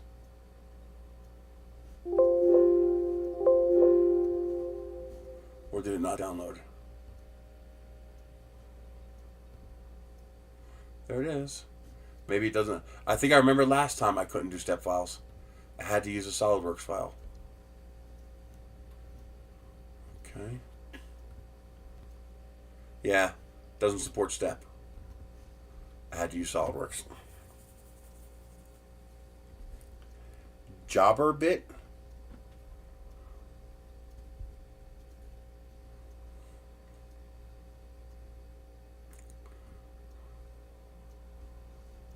Why has it got to keep doing that? It's got to keep freaking zipping it. I'll give you zip. I'll zip you this. Man, is it windy. Come on, give me the open extract all. Okay, let's see what that looks like. There we go. That's a proper drill bit. Hey, that does look pretty clean.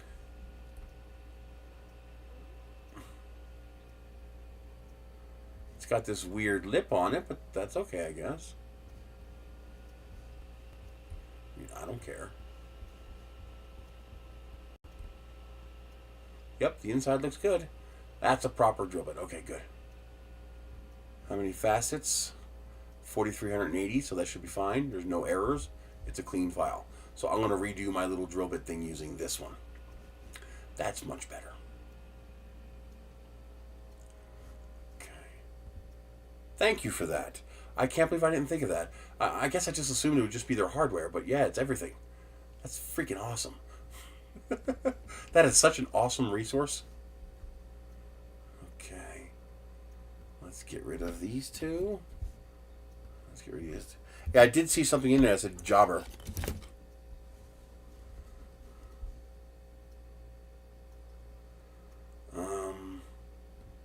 Did it upload? Yes. That looks a little sketchy, but is it clean? Cool. Oh, yeah, it looks clean to me. That outside edge is kind of mungy, but it's otherwise clean. Okay. You should do it with less. What you should do is like 10 of them or 5 of them and then rotate as you solidify. See, what we've done is this here is made up of 120 pieces. And those 120 pieces are made up of a potentially complex sketch.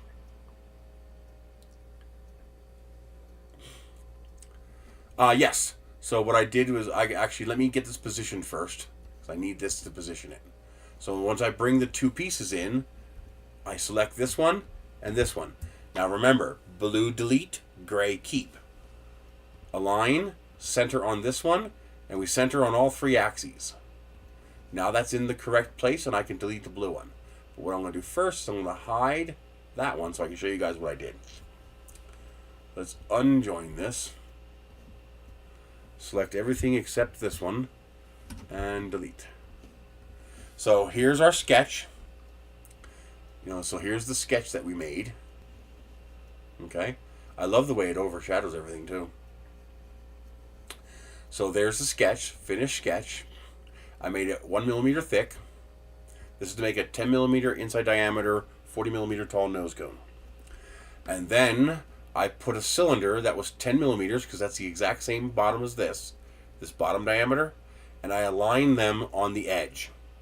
Because that meant all I had to do was take this and move it 5 millimeters. By moving it 5 millimeters, this center line right here, that center right there, is in the center of this cylinder. Because this is, the bottom of this is 10 millimeters wide. Okay? And this is 10 millimeters wide. So I can center, let me show you again. You take them and you, stop selecting everything, you dipwad. So you center on edge like this, okay? So you do that. See how it's the exact same width? Now, I know that's 10 millimeters. which means to put this edge, which is the edge I have to revolve, to put that edge in the center, all I have to do is move it 5 millimeters. Grab that, shift it, and type in 5. There. Now that's perfectly centered. Now what I do is I then put down a master ring. That's why I needed this cylinder. I needed a center point in order to position the master ring. I select those two, align, freeze this in place, center, center. Now my master ring is also centered. Now when if I just try to revolve this, it just does that. Okay? And we don't want that. What we want is this. See? See how it's revolving around the center? That's what we want. That's why we have to put down the cylinder. That's why we have to know this dimension. And that's why we need the master ring. Now, all you have to do is do a normal rotate. So let's do a proper rotate because there's a lot of noise. Let me get rid of that model. There's a lot of noise in that model and I don't like it. So we take this, we Control D, and we rotate. We want 120 faces. So we rotate 3 degrees. That's number 2. 3, 4, 5. That does not look like it did it. It did not do it. I don't know why it didn't do it.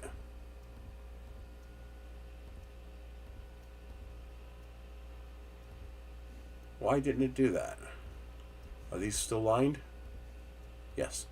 So select, duplicate, click, 3, enter. That's a rotation. Control D again. That's number 3. That's number 4. That's number 5. So we have 5. Why are we doing 5? Because 5 is simple enough that Tinkercad shouldn't puke its guts all over the place. And 5, we're going to do it in quarters. So 5, 120 faces, since we're doing 3 degrees. 3 goes into 360, 120 times. So we're doing 3 degree rotation.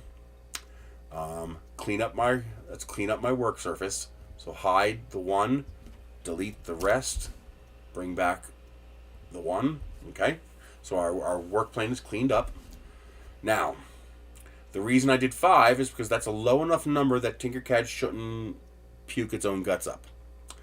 And it's also high enough that we can then do 6 rotations. 5 times 6 is 30. That gets us a quarter. We export again. And then we do 4 rotations to complete the rotation. So we take this and we join it. This should join a whole lot faster.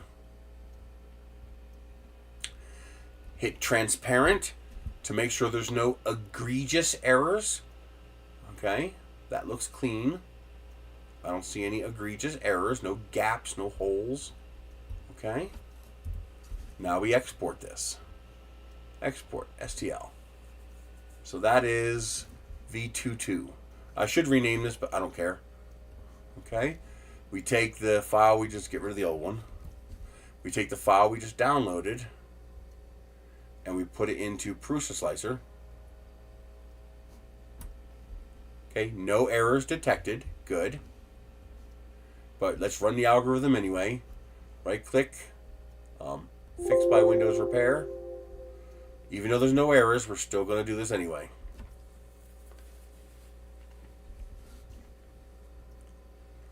Just to see if it finds anything.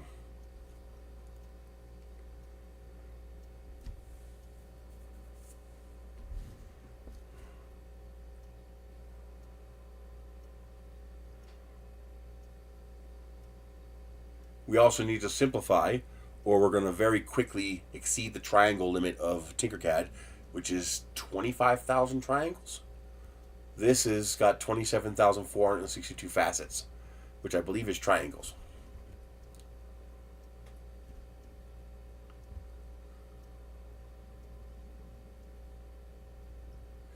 Boy, this is really crunching away.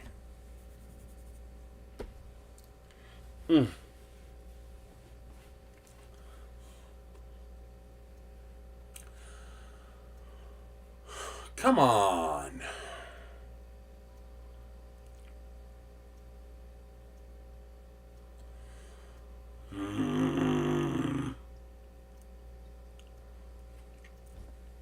There we go. No errors detected.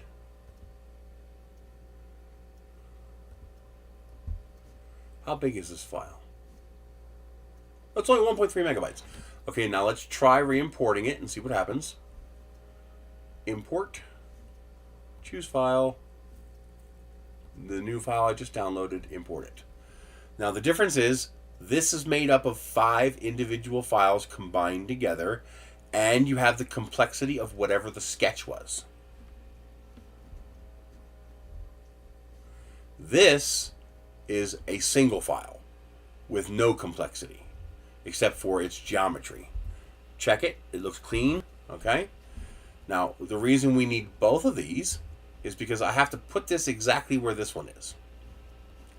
We select them both, we align, we freeze this one, center, center. Now we don't need the blue one anymore, but we're going to ungroup that, and we're going to save, not that one, it's this one.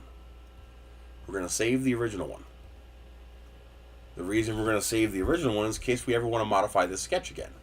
This gives us our, parametricity. So now we always still have our original sketch to edit if we need to. Right, now we take this, there's 5 pieces here.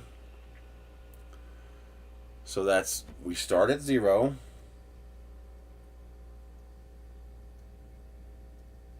But that's including one of them. So 3, 6, 9, 12, 18. So that's 18 degrees. So let's try that. We select both our master ring and the part, Control D, and I believe it's an 18-degree rotation. I hate when it goes backwards. That looks correct, I think. So, 4 more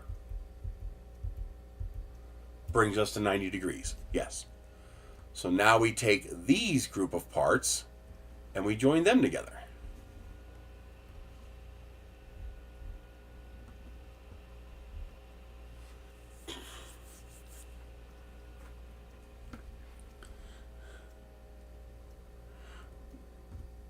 Okay, transparent again to make sure it's clean.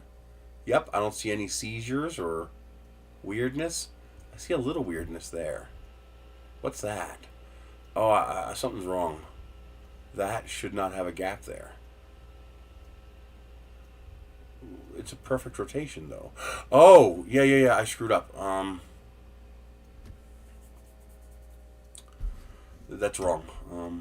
Because this is more than 90 degrees. It's because it went the wrong way. I wonder why I did that. Why did it rotate the wrong? I rotated the wrong way. You have to rotate away clockwise from your flat surface here. That's my bad. Do I have 2 here? Yes, I do. Delete. Okay. Control D. I wonder why it rotated the other way this time. So we're going to go 18 degrees. 2, 3, 4, 5, 6. It's wrong again. Unless I just have 1 too many. No, it's wrong. What am I doing wrong? Am I doing the math wrong? I mean, obviously I'm doing the math wrong.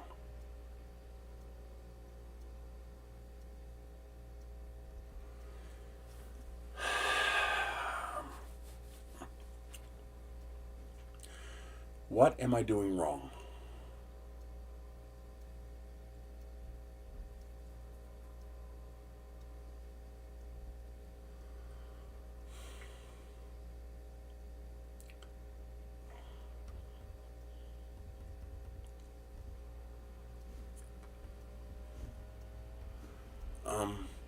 I never tried to do a small one like this. I pushed further. Okay, we are 90 degrees.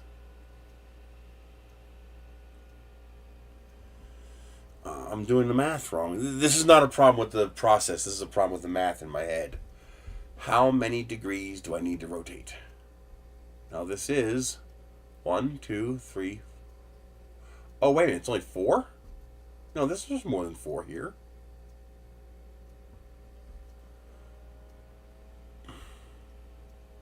Well, there's an easy way. I don't know why I was making it complex. Just go until it lines up. See?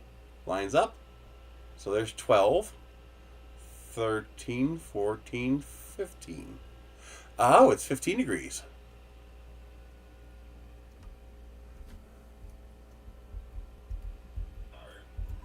Yeah, it was 15 degrees. I was adding too many for some reason. I don't know why. But it's 15 degrees. Okay. Although that doesn't look like it's enough, does it? I think that's just a perspective.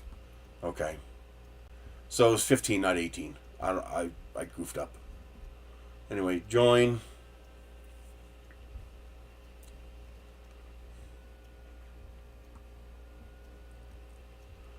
This will be the last export import. Well, no, there's a couple more, but the last for the rotation. Transparent, make sure it looks clean. Yes, looks clean. No gaps. Okay. Export. STL. Lamppost arm V2. Lamppost arm V2. I got too many in here.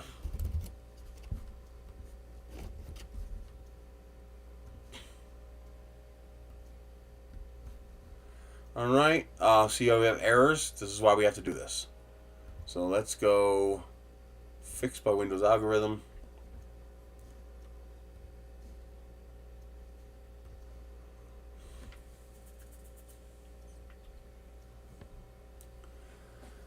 If we tried to continue merging more, these errors would compound. So we export, we correct the errors, and then we re-import. And now our next rotation is only going to be 4 copies, because we're going to do 90 degrees.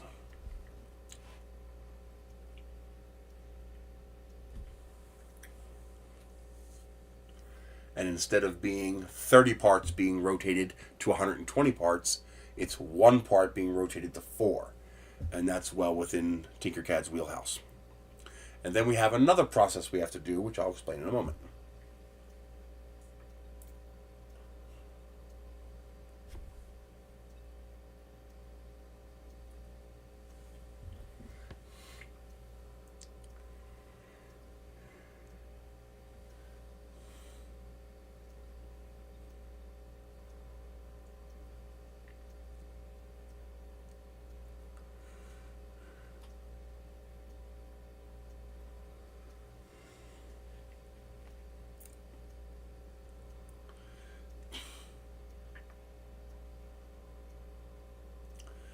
Boy, this is really chewing on it, isn't it?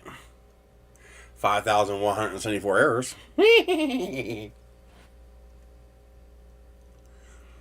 Oh, come on.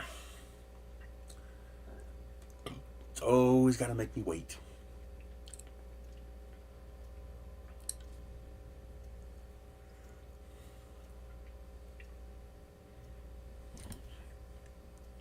Boy, the big one didn't take this long. It was pretty quick, actually. I guess the smaller one, the errors are harder to fix. I don't know. I did a 6-inch nose cone for the demo video.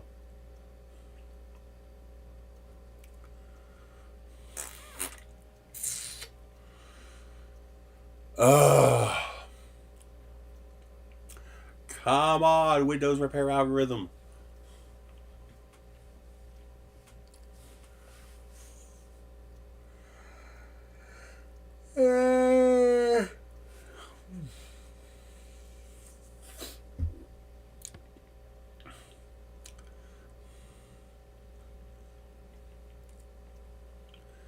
Come on.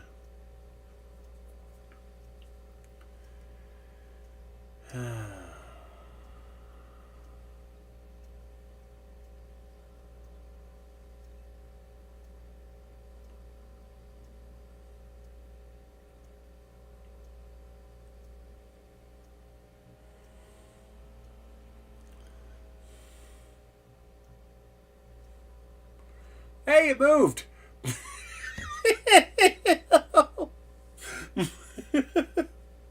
It moved! Yay!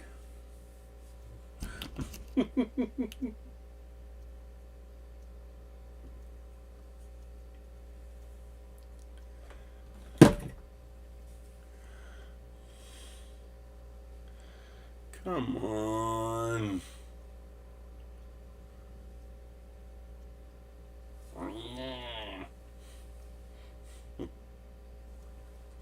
He's so cute curled up there. I love my cat. Look at him. All curled up there. He's my baby.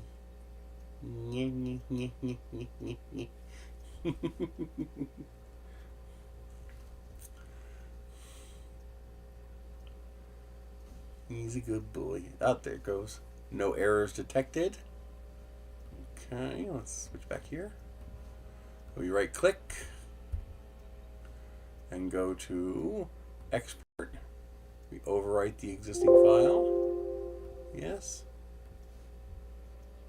And that gets us this file, 7 megabytes. Wow, it doubled the size. Let's see if it'll import without simplifying it. So I prefer not to simplify it too much. I want to try to make this one higher resolution. Alright, import. Choose file. Lamppost. The triangle count looks like it's acceptable.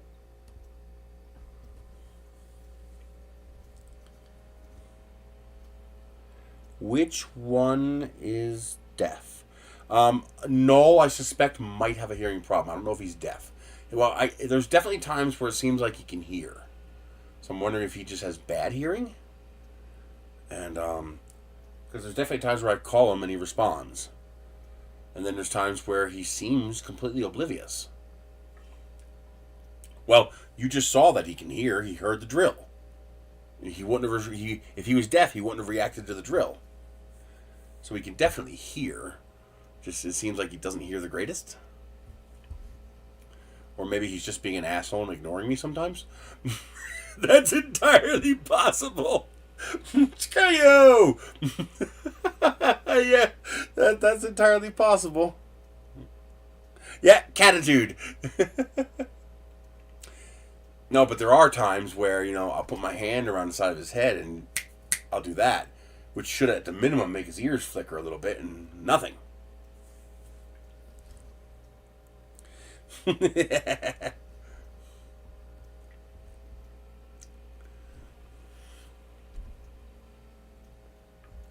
What's in here? Oh yeah, the arm.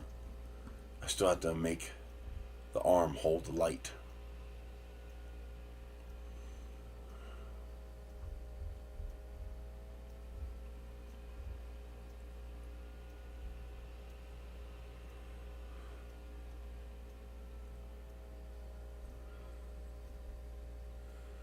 Come on.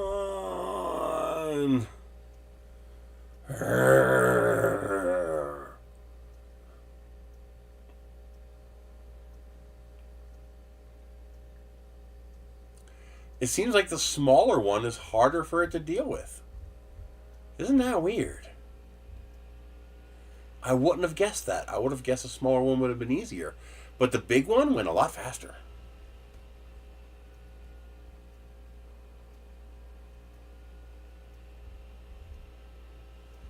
Yeah, if you tried to join 120 of these, he tried to rotate at 1 degree, so 360 rotations. I was like, yeah, buddy, you're never exporting that file. No. He let it sit for like an hour. Nothing. I was like, Tinkercad just can't handle that. You can't do that. I'm surprised the program didn't pop up a message and go, ha, ha, ha. You serious? Know your limitations. Oh, I know what the difference is. I'm not simplifying the model. So it's got a higher polygon count. Oh, I wonder if it's not going to let me join the 4. I might have to simplify it when I get to the final step. It might be too complex.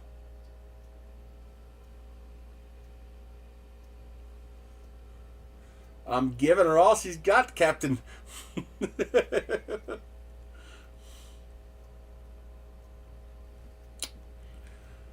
Oh boy. Well, that's chewing on that. Let's simplify this just in case I have to. Okay, right click. Simplify model. Extra. Ooh, it's processing. Apply. And I have to refix again.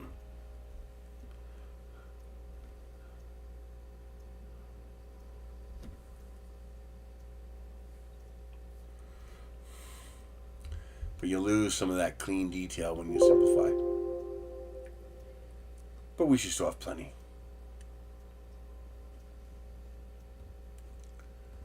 Yeah, something tells me, did it do it?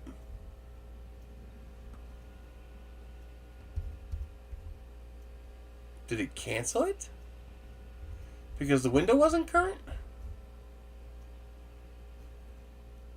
I think it stopped doing it. Well, isn't that annoying? It just told me to go screw off. I guess you can't leave that window when you're doing that. I figured it would just keep doing it in the background.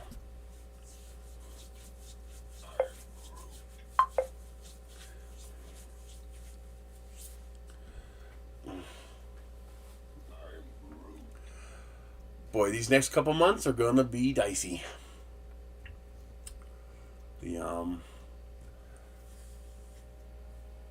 I'm gonna try to. I got no gas left in the car, and I don't know if I'm gonna get my mileage reimbursement before I have to go see Michelle next Monday. So I'm gonna try to take some gas out of the bus. I finally got the little siphon pump in. Take some gas out of the bus, put it in the Kia, and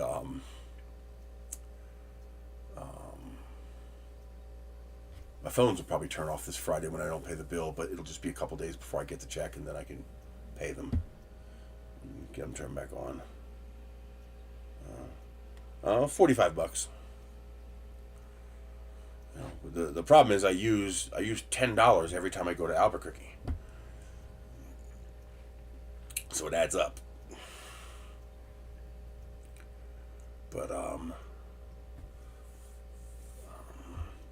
But at least they're accepting the mileage reimbursement for the trips to.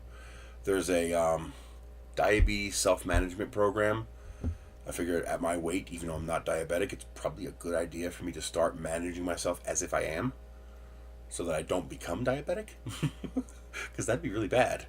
And it also helps me with Logan, so when he has questions, I can answer them, because we're taking the same course. Actually, after I'm done reading, they give you a free book during the course. So after I'm done reading the book, I'm going to send it to Logan so he can have it. It's a nice book. And $35 a month for the phone. I got a really good deal for both me and Michelle. $35 a month. Yeah. I actually have 2 phone plans. This is weird. You're going to love this. So I have 2 phone plans. So I have Michelle's unlimited. Okay, because I don't want to hassle her with that. But to save some money, instead of having the $25 unlimited plan, they have this $9.25 plan that has 4.5 gigabytes of data with 1,000 minutes and 1,000 texts. Now the 4.5 gigabytes of data is plenty, but the 1,000 minutes, I got 23 minutes left. Well, when I thought I was going to lose service with that company, I got a Tello card. It's stuck in this phone. And it's $10 a month, and you get unlimited talk and text, but only 2 gigabytes of data. Well, I've changed this to the $5 plan, which has no data. I don't need data. I got 4.5 gigs here, and I've got data on my tablet. This is just for talking. So now, instead of paying $25 a month, I'm paying $14.25 for the 2 phones. And now this phone has plenty of data, and it has minutes and text. And if I use up my 1,000 minutes, this phone has unlimited talk and text. It just doesn't have any data. I wish I could merge the 2 plans together. Give me one $15 plan that does that. But the problem is they want you to pay the $20 and $25 a month plan. So now instead of paying $40 a month for our 2 phones, I pay $35 a month. So I save $5 a month. That's $60 a year. That's like 2 months of phone service for free. I'll take that every time. Hell yeah. And now that also means I have a local. Oh, I also have a local 505 number now, because there are sometimes when you call people in New Mexico, if you have an area code out of the area, they won't answer the phone. So now I have a 505 number as well. And so yeah, that this way Michelle gets what she needs, and then I'm able to reduce my needs because I don't need a lot of data. I'm almost always connected to Wi-Fi. And thank you for using Zelle. They don't charge a fee. I found out how they make their money. They make their money because the banks pay to be part of the Zelle network, and so that's how they make their money.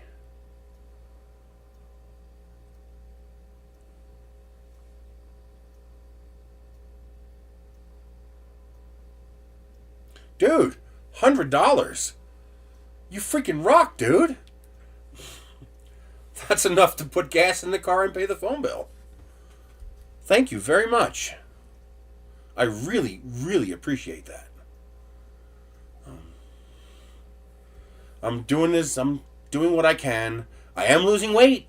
That's a fantastic thing. Oh my God, if I can just lose like 30 or 40 pounds, that will probably take me out of this state that I'm in where I just can't walk very far. I mean, I went outside to put these things in the ground, and after about 10 minutes of bending over, playing with these things in the ground, I was wasted.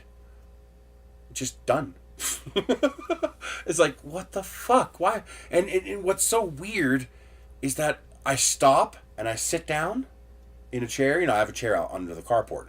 I stop, I sit down in a chair, and a minute later, I'm fine.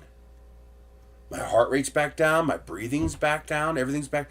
It's only when I'm exerting. And it's because I have to move around all of this fucking mass. And so I'm finally getting serious about it, and I'm losing weight. I'm controlling the sugar. Even though I'm not diabetic, the sugar is wasted calories. So by controlling the sugar, I'm also reducing my caloric intake. I found a hacked version of FitnessPal because I hate the idea of paying a monthly fee, especially since we built that app. I spent like 5 years inputting data into that app, and to make it more accurate. So I found a hacked version, so I get the premium version for free, and I log every single thing that goes in my mouth every single day, and for 2 weeks now, I've successfully kept my food intake under 2,000 calories a day, usually under 1,800 calories. My stoic caloric intake is 3,500 calories. So now I'm going to lose part of that because your body will adapt to the lower intake, but that still should be a 25 to 30% reduction in caloric intake relative to output. And so I should lose weight. And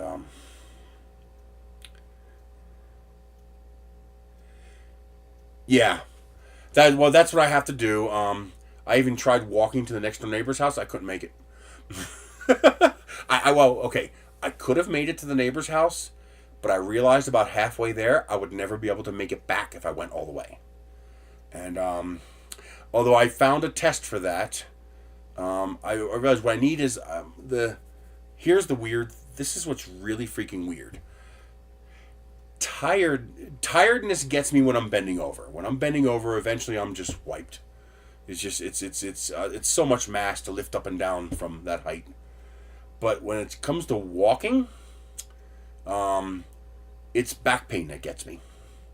Eventually it hurts so much I just have to stop. I have to rest. It's not like I can't go anymore energy-wise. I can't go anymore pain-wise. It just hurts too much. And the problem is, if I stop, it doesn't fix anything. The pain doesn't go away. And it's the weirdest thing in the world. Did that finish? I think so. No errors. Okay. Hang on a second. Let me fix this. Export STL. Yes. Replace it. Does that bring the file size down? Yes, 2.5 megabytes. Let me get this going so we can show you guys how this works.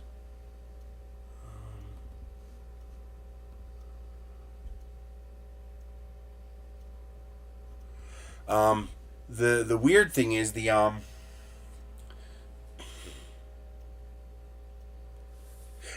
exactly. I noticed that I could walk substantially further in the grocery store than I could out in front of my house. I'm like, what's the difference? I mean, it's not hot out, so it's not temperature.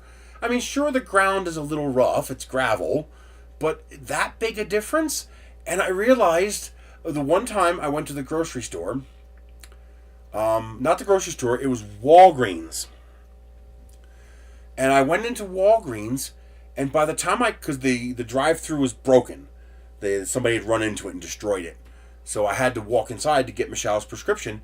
And I noticed by the time I got to the pharmacy, I was fucking done. I wanted to just keel over and die. It's like, what the hell's wrong with me? I just a day ago, I walked around for half an hour at the grocery store, and I realized it was the shopping cart. At the grocery store, I have the shopping cart to hold on to, but when I went to the pharmacy, I had nothing to hold on to. I just walked to the pharmacy, and I think I figured out what it is. When I am standing, I'm 460 pounds. I am so big and so heavy that my muscles have to work continuously to hold me erect. And when I'm paying attention to it, I can actually feel them. I can feel my feet going. I can feel my feet making little micro adjustments, and I can feel my back muscles twitching, making little micro adjustments. And I'm like, am I having like spasms? And I realized, no, that's just my body's autonomic system maintaining stability. It's keeping me from falling over. And oh Jesus, that's horrible, dude. I did the MS-150, that multiple sclerosis bike ride they do in New Jersey. I made 80 miles of it before I broke the spokes on my bike. I actually pulled the spokes right through the rim. But over the 2 days, I managed 80 miles. It was you might actually appreciate this story. You'll like this story, just because it affects you. But I was riding along, and I left with the Century Riders. I left at 6 a.m. with the Century group, and because I knew it was going to take me a long time, because I can't ride as fast as they ride. And so I left with the Century group, but I was going to take the normal 75-mile route. I wasn't doing the 25 loop. And I would stop at each rest stop, go to the bathroom, get some water. They had Cliff Bars or something like that for free. And here I am. I'm actually getting close to the store that we had in Egg Harbor. The Egg Harbor adult bookstore we had was right on Route 130, not Route 130, Route 30, the White Horse Pike. Well, there's another road that runs parallel to 30 behind the store, about a mile. And so we go right past the store. And I was on that road, and the next pit stop was about 5 miles ahead of me, 3 miles ahead of me. And I'm chugging along, and I noticed that I have a speaker attached to the thing. I had an audio book playing, and at the time I wasn't listening to it because you were coming up to the store. I was getting ready to call and say, "Hey, I'm here," and it was pretty. It was a nice road I've never been on before, and I'm just sitting there, just pedaling along, chugging along. And I didn't quite notice that there was nobody around me anymore. And, it had thinned out. Every now and then one person would pass, and that's it. And this guy comes up to me, and he just starts pacing me. He's riding alongside me. And, I look over, and, I give him one of those. And I'm just chugging along, minding my own business. And, oh, there it is. He's still looking at me, and I realize he's looking at me, and I look over, and I was like, "Hi." And he's like, "Hi." He's like, "You actually seem to be doing okay." And I was like, "Yeah." I was like, "I'm slow, but I'm fine." You know, my butt hurts a bit from the seat, but otherwise, you know, just chugging along. He's like, do you know what I am? And I'm like, that's a weird question. Why is he asking me, do I know what he is? And I was like, I was like, human being? He got a chuckle out of that. He's like, no, I'm a sweep rider. And I was like, what's a sweep rider? He's like, oh, you don't know what that is? He's like, no. I was like, you know, I'm the last one. There's nobody behind me. And I looked at him and I was like, I'm the last rider? He's like, mm-hmm.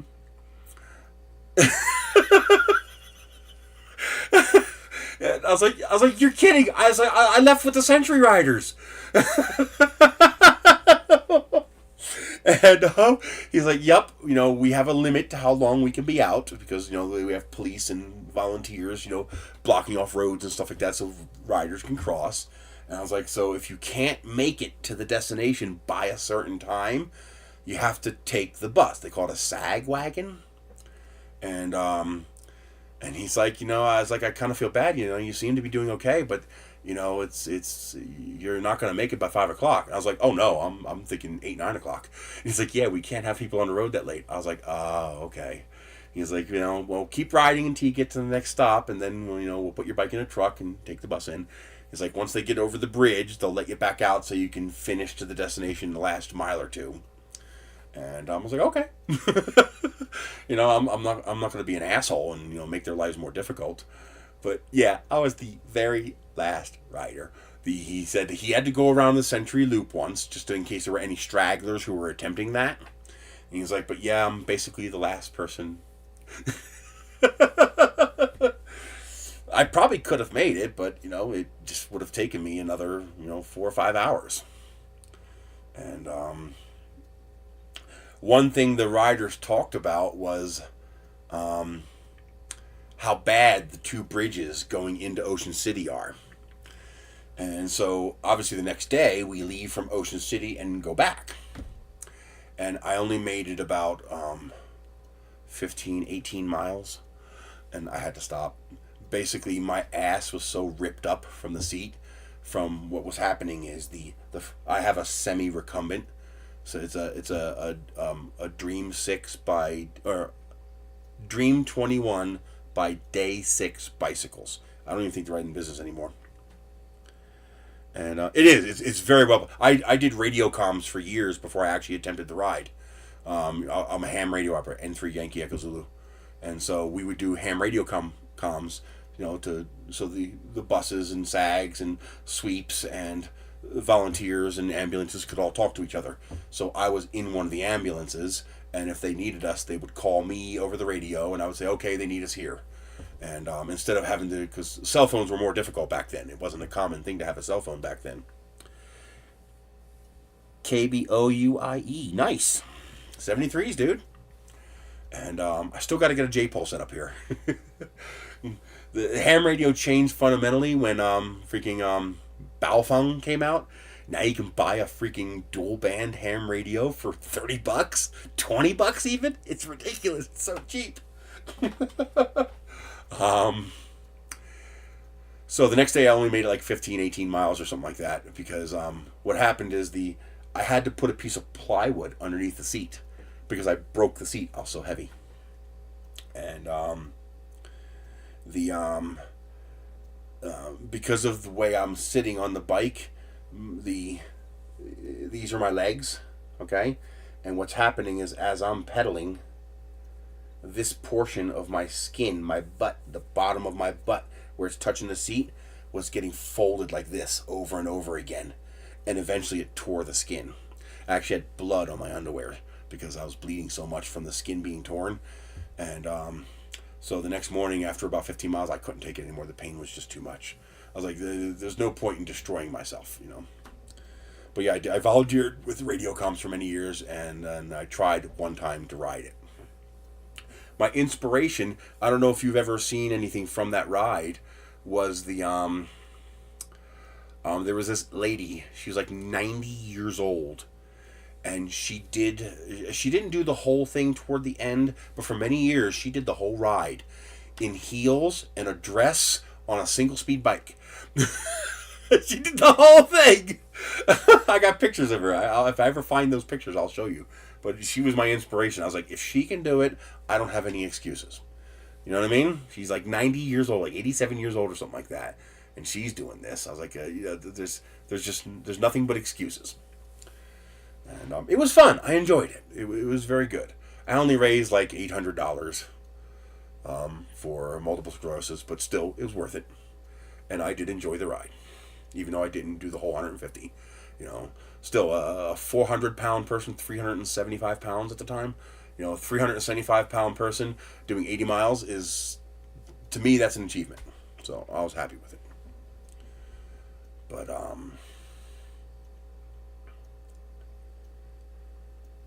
yeah, on the way out of Ocean City, I did the hills, over the bridges, and I thought they were no big deal. I was like, okay, it's a big hill, so what? But see, here's the thing though. I'm riding a semi-recumbent bike. I'm in my lowest gear, and I'm doing about 1.5 miles an hour. See, I just geared it all the way down, and I'm just going.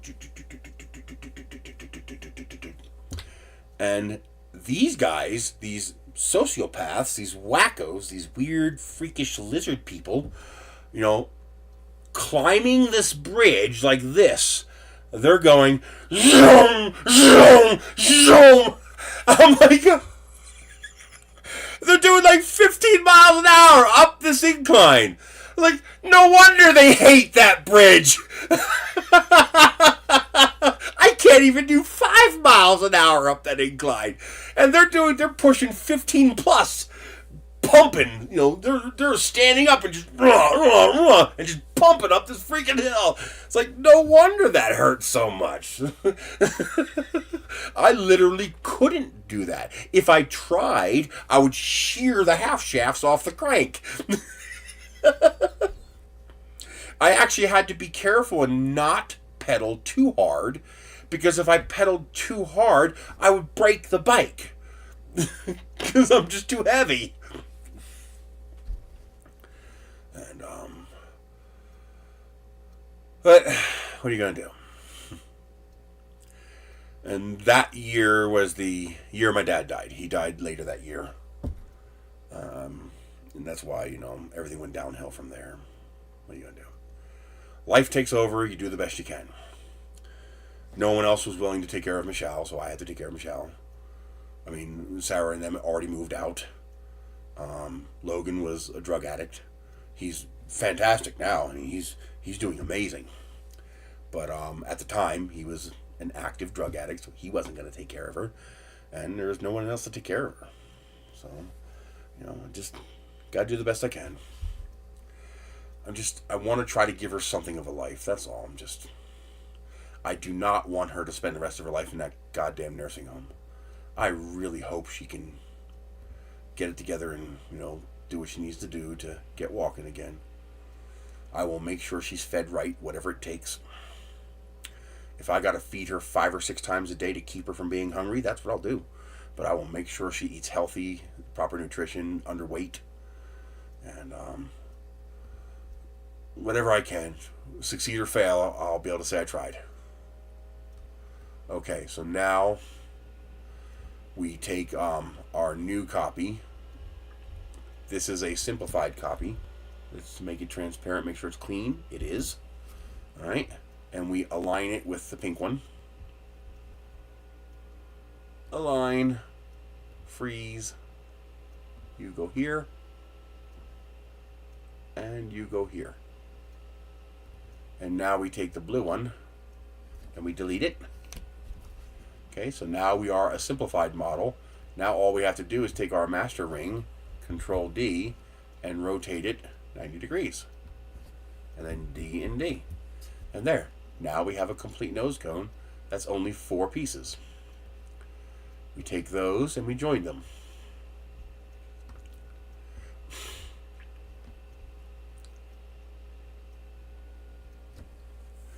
And this should join relatively easily. It's a complex shape, but it's only made of 4 parts. So it shouldn't cause too much trouble with Tinkercad. I don't mind you prying. I don't mind at all. My mom lives with my sister. She is 72 now? I think she's 72 now. Or is she older? She was born 59, 41, 51, 61, 67. She's 67 years old. And she lives with my sister Sarah in Tennessee. My dad and my mom got divorced a long time ago when we were single digit old, and it was a cordial divorce. It wasn't a violent divorce. So it was a friendly divorce. They still stayed friends afterwards, but it just it wasn't working, and so we were raised by my dad, single father, and there are some issues with that. And I mean, my dad didn't do anything wrong. He just didn't know better. He's a dad. He's not a mom, and it turns out I like intimacy. I like close contact. I like talking to family. And of course, dads aren't the greatest at that, so I never got it. And I don't blame him. How could he know? I mean, he's dad. He doesn't know. But I wish I could have figured it out first, because I could have been the outreach first to have more intimate level interaction with him. And but I didn't realize what I needed. I didn't realize what I wanted. How would I know? I mean, I'm the kid. How am I gonna know? And but I mean, he did the best he could. He raised us well. He gave us the best he could, and I think we turned out halfway decent. I think we turned out a lot better than a lot of other families turn out. I mean, I got minimal complaints.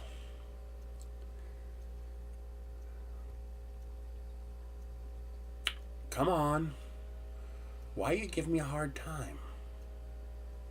I just thought of another trick that you could use to make this a solid model. I just realized that. I want to try something.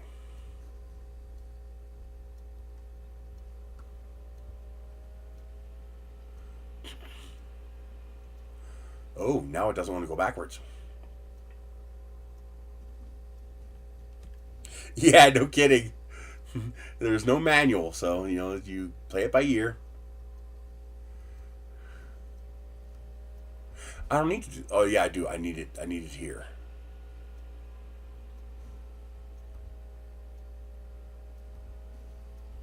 Okay, so here's the trick idea I got. I want to make these. Stop going to custom. I hate when it does that. It's like I never want custom. But it always it's because it already is a custom color. I bet you that's exactly why it does that. Yeah, see, now it's going to preset because it's already a preset color.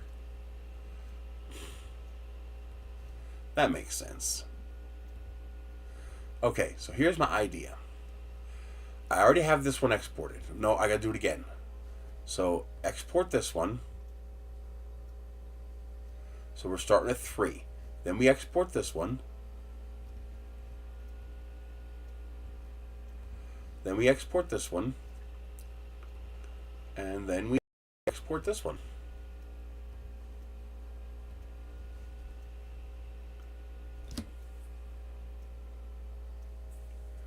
I never thought of trying this before.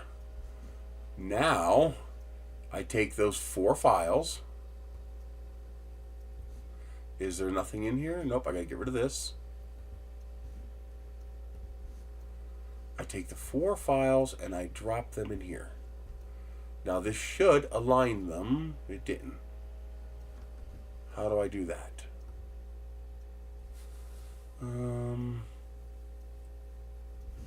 How do I align model origins?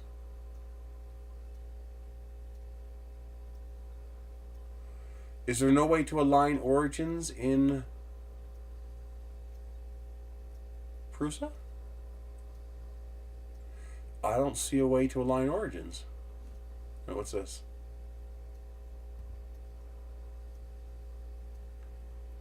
Arrange Arrange current bed. Nope. Nope. Is there no way to align model origins in Merge?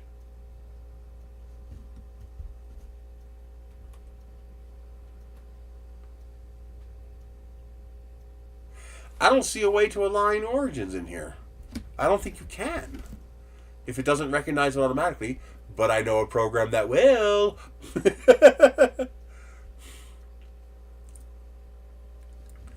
So there's my slice for that, but we're just going to use this as a tool. Edit. Mesh. Nope, edit. Align selected model origins. Group. File. Export model. Binary STL. No, you don't have to go there.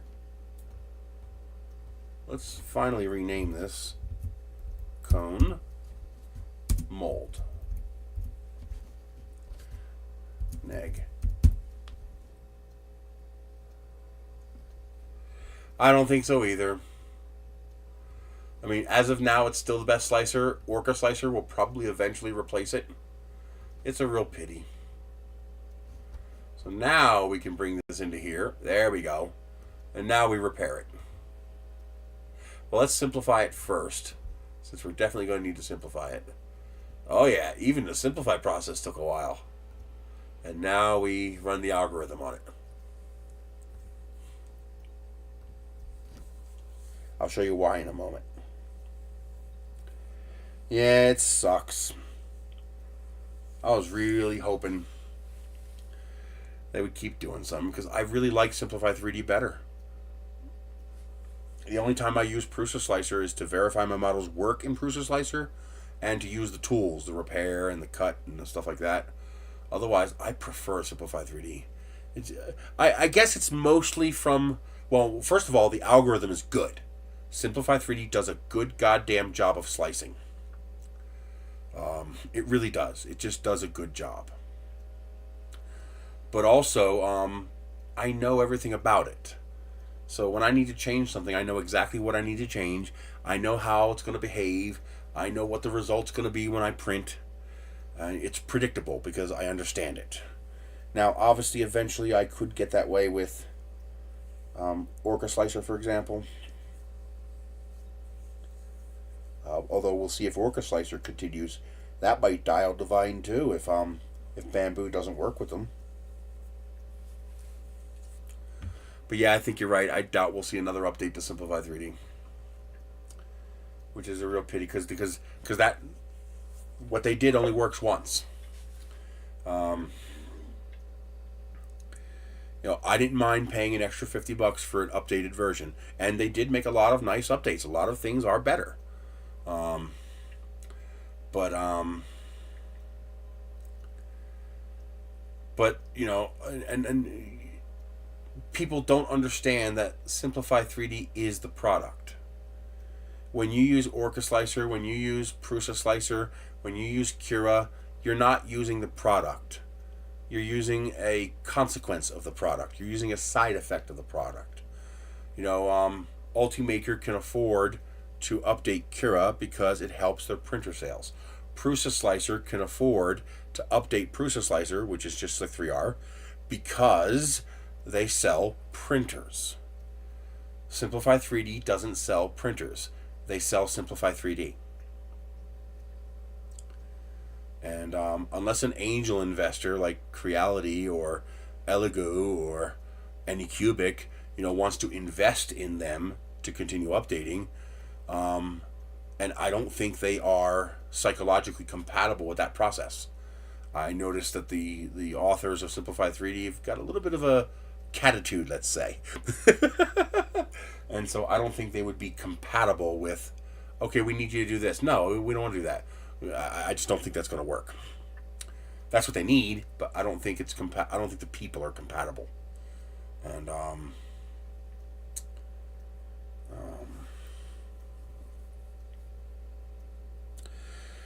Well, hopefully somebody will crack it, because that pisses me off like you have no idea.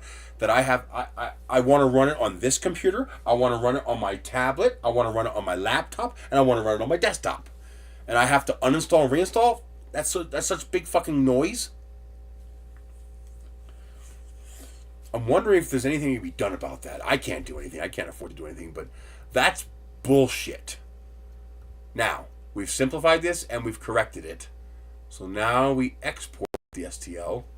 And this is the cone mold negative, yes. And now we take, which is 7 megabytes. I hope it lets me import that. What we have to do now is, now we don't need this anymore. So this, oh, you dirtbag, don't do that. Why is it selecting everything else? I hate when it does that. Because we're starting to get really complex here, which is going to really piss this program off. And I don't need that. What did you do? You see what it did there? It deleted something else. God, it deleted all this. Now it's not doing it. Actually, let's go to a new workspace. I don't want to destroy that. That's important. I can't wait till somebody cracks it. Somebody needs to crack it so I can put this on all my computers. And the fact that they haven't even posted any fix updates since then, that really pisses me off. Really pisses me off.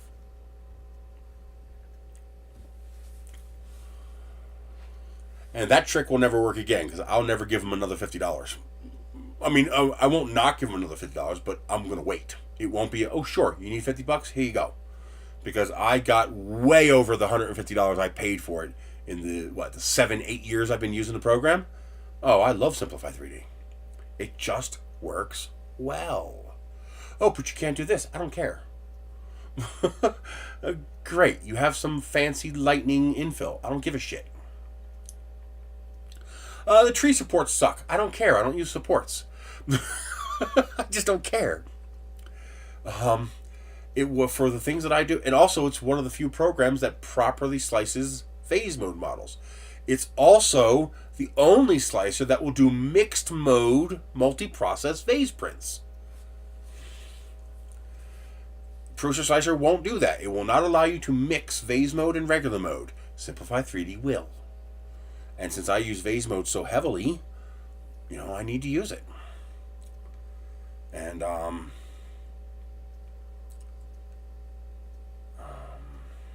now maybe eventually Prusa Slicer will fix it. They have made fixes in the past.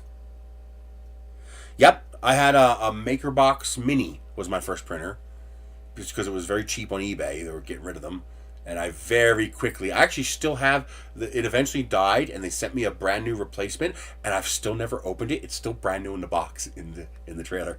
I still have a brand new MakerBox Mini in the box, or a refurb or something like that. But I very quickly got the Wanhao Duplicator i3 V2. And I still have that. Matter of fact, I'm going to bring that back in and get it running again. I bet you it'll work just fine. Because that's got my Flexion extruder on it. Yeah. That's the cat's meow for printing flexible, baby. And I've actually been thinking about seeing what it takes to make a new carriage plate for a CR10 to put the entire hot end from my Wanhao Duplicator i3 onto a CR10, so that I can print larger flexible prints with TPU. 1mm nozzle. Get one of those Diamondback 1mm nozzles with the Flexion direct drive extruder on a CR10 size printer, printing flexible TPU to print shoes with. Yeah, that's how you do it.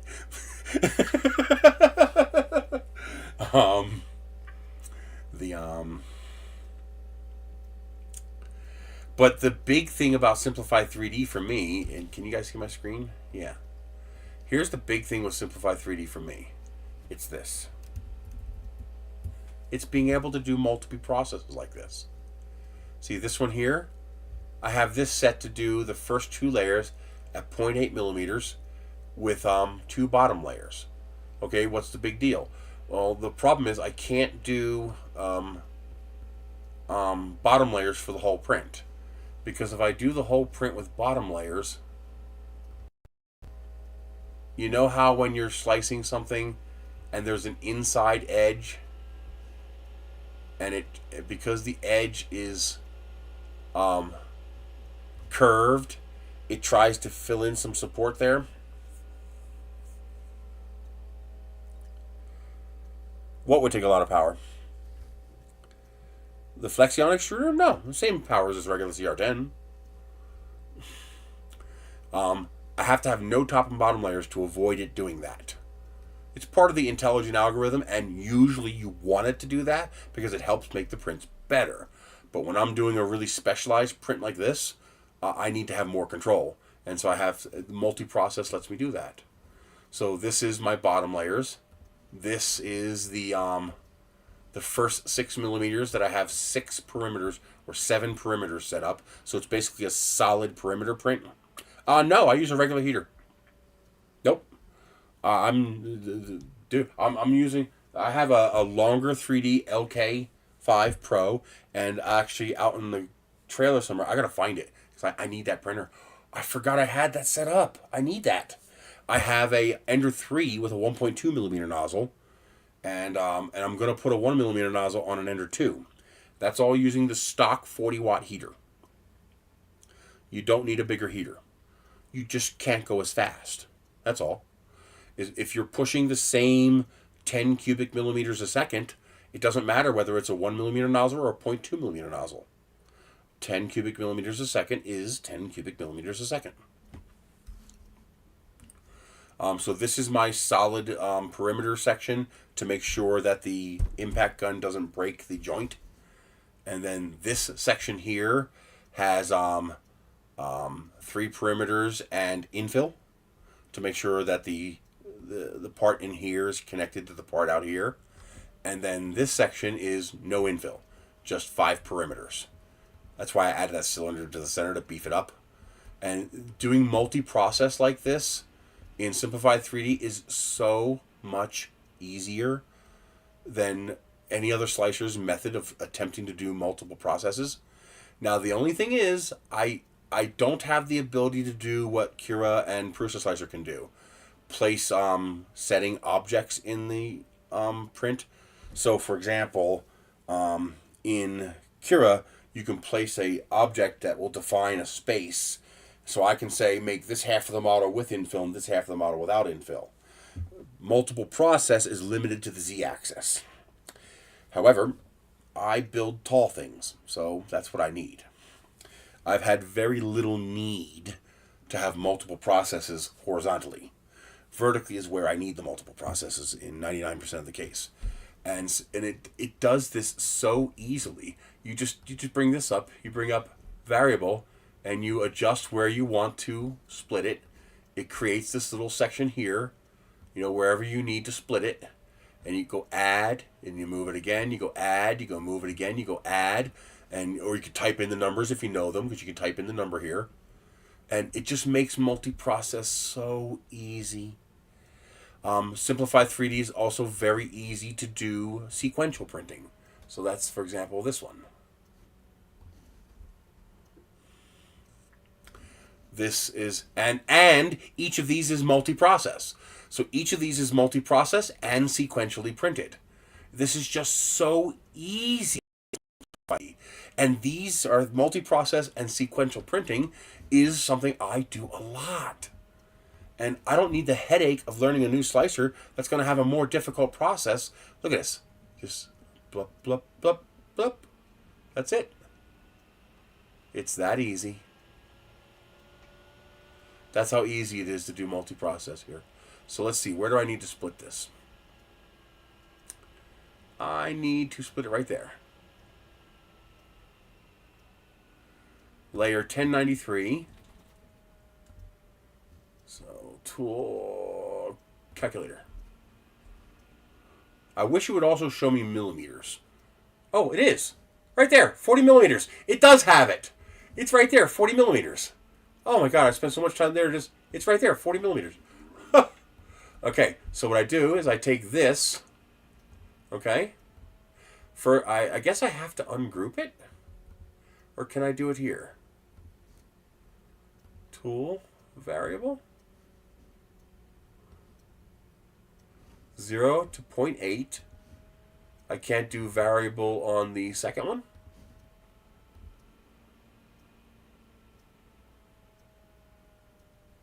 Edit process settings? No. Okay, I guess I have to ungroup them. It's easy enough. Ungroup. I select the top part, tools, variable process. Come on. I keep clicking too many times. 4-0. Add. Okay, there we go. And then I go into that third process and I turn the infill off. Infill 0%. Just for safety's sake, let's do 3 perimeters, just in case that infill was important. And then I take that and regroup it. Group. Same thing with this one. Ungroup. I could probably do this without. Where the hell did it? Oh, it's right here. I could probably do this without by copy paste, but then I'll have to reset the model allocation. 40 millimeters, so it takes about the same amount of time. Infill 0, layers 3, and then regroup. And next one, ungroup. Just this ability to do all of this is just so amazing. Variable. We're gonna separate it at 40.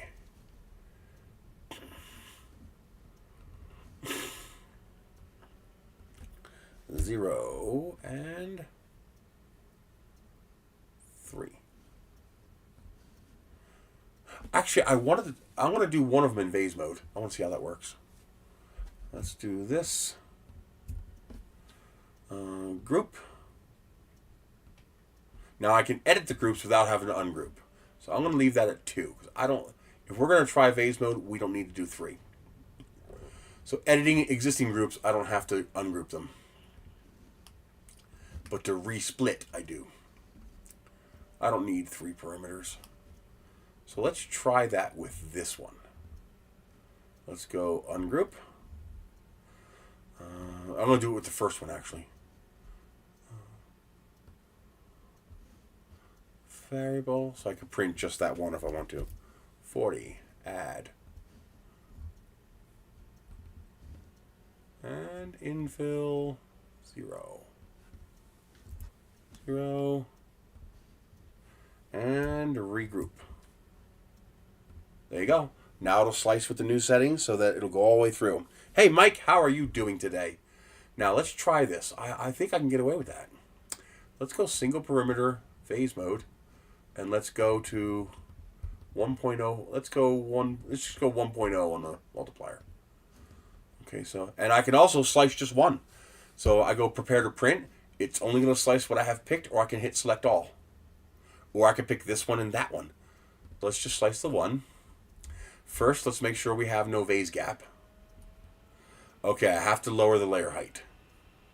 So here's see how I can see through that a little too much? Okay, no big deal. We just come in here. Let's go down to 0.2. I know that will print fine at 0.2. Oop.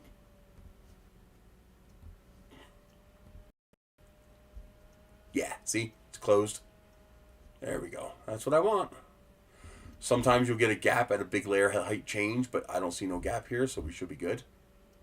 Wait a minute, did it change? Oh, we changed the whole thing to 0.2, didn't it? Yes, because they're grouped. Okay, that's a group process. So ungroup. And we put this back to... Oh, God, it changed it all. That should be 2. That should be 0.4. Infill. I'm going to go a little higher on the infill. It's not much, but I want to make sure that it's supported. No, I don't need to. I'm not doing that weird thing. It's fine. Let's do that. Layer, not single extrusion, 2 and 2 bottom layers. Okay. Now when I regroup them, it'll maintain that difference. And this one will still be 0.2. Yes. Ooh, wait a minute. This has got to go back down to 0.95. 0.95. Okay. Now when I regroup them, it'll keep those changes. Now let's slice that. And there you go. See, now it goes from printing 0.4 and then it prints 0.2 in vase mode. It'll actually switch from regular border mode to vase mode. And that's, and oh, same print time. But there we go. Now that prints in vase mode. This part prints with 2 bottom layers. This part prints with 10% infill. And this part prints in vase mode. How bad is the top? Do I need to shorten it?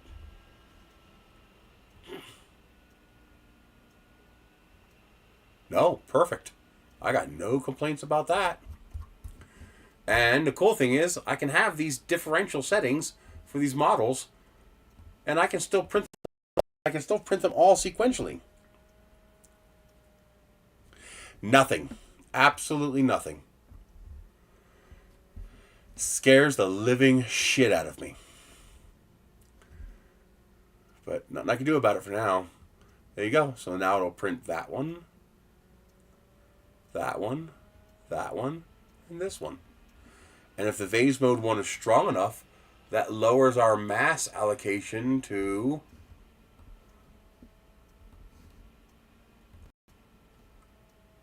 35 grams versus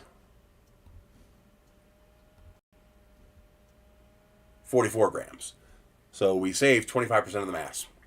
Nice. And about the same print time, though. That's weird that it's about the same print time. The losses of printing 0.2 versus the reduced perimeters. So it's about the same print time no matter what. But still, 10 grams is 10 grams. If I print 20 of these, that's 200 grams of plastic. So I'll take it. And I will try that and see how that works. And now that we're not having infill at the top, this spike will go all the way in. That is definitely something I should have realized right from the get-go, that would be beneficial. I should have realized that. Where is that spike anyway? What did I do with the spike? Here we go. So now I can insert the entire spike into the print and it'll be fine. Yeah, I should have realized that. But these I like. These are going to come in handy. They already are. Alrighty. Big Bad Joe, thank you again so much. Keep in mind also with the 1mm nozzle, I print as fast as a bamboo. I'm only moving at, 25 millimeters, 20 millimeters a second? But consider this. For example, this print here takes an hour and a half to print. Because I'm printing at this, like, say, for example, this part here, I'm printing at 0.8 millimeters and 2 perimeters. That means my printer, in order to print 2 millimeters of plastic, 0.8 millimeters tall, only has to make 2 revolutions. 1, 2. For you to print the exact same thing on your bamboo, do the math. You would have to do 5 times... You would have to do 20 revolutions. Okay? Because you're going to have to make 5 revolutions to make the same as I do with 2. And then you have to do that 4 more times, because you can only print 0.2 millimeter layers, to get what I get in 2 passes. So my nozzle only has to go 1, 2. Your bamboo has to go 1, 2, 3, 4, 5, lift, 1, 2, 3, 4, 5, lift, 1, 2, 3, 4, 5, lift, 1, 2, 3, 4, 5. To get the exact same amount of plastic on the bed. So unless you're printing 20 times faster than me, 10 times faster. 20 revolutions versus 2. 20 divided by 2 is 10. So unless you're printing 10 times faster, meaning you're pushing an average actual print speed over 200 millimeters per second, my printer's faster. But that only applies when you're printing super chunky stuff like this. Obviously, if you need details, hey, Silver Tribe. Obviously, if you need details, then the Bamboo is going to wipe the floor with any printer I have. I mean, do you know what the biggest benefit to the speed of these Core XY printers like the Bamboo is? The infill. It's like, okay, the outside's going pretty quick, and then the printer gets to the infill, and then it does the outside again, and then it does the infill. It's like, holy shit, that thing is cooking. If you have a model with my models tend to be empty, phase mode, very little infill. But if you have a model that needs a lot of infill, oh my God, that printer is so fast. It is so freaking fast. It's mesmerizing to watch a Bamboo printer go. A properly tuned one, when people post videos, to watch that thing just crank through a print. I would like to eventually get one of these faster Core XY machines just for prototyping. I mean, I'm still gonna slow down when I print the actual model, because you do get poorer adhesion when you go that fast. You have shearing in the plastic, and you have poorer bonding of the parts. Print a part with a Bamboo at maximum speed, and then print the same part at, say, 25% of that speed, and now test the parts for strength. You're going to see a big difference. But for a decorative print, who cares? The difference is not realized. When I do my prints, they're mechanically functional prints. I don't do too much in the way of decorative prints. I guess if I had a Bamboo, I'd probably do more decorative prints. The 4 colors, the high speed. I would probably do more decorative prints, but I primarily focus on functional mechanical prints. And for that, I need big fat extrusions. I don't need fine details. I need a print that I can stick outside my yard and know in 20 years that print will still be there. And so for that, I need a 1mm nozzle. I need a big fat extrusion. And that makes a big difference. But now, on the other hand, for something like this, the strength is not as important, because the part's not really under a heavy load, and I bet you the Bamboo would work just fine with this. I wonder how fast a Bamboo could print this. But then again, I'm printing it with a 0.6mm and a 0.4mm layer height. So again, I'm approaching the volumetric flow rate that you're getting out of a Bamboo printer. No matter how fast the Bamboo is, you cannot exceed the volumetric flow rate of the plastic. So you're usually using thin layers when you do that.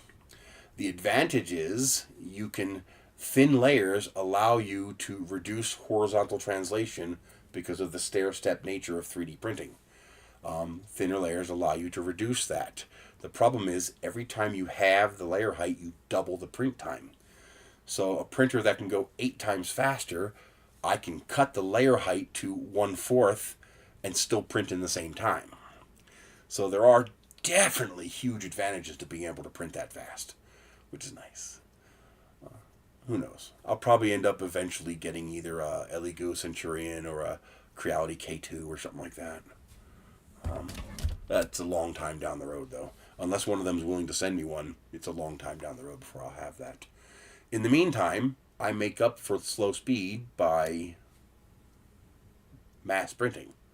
I can turn on 5 printers and put 1 part on each printer. Now I can print really fast.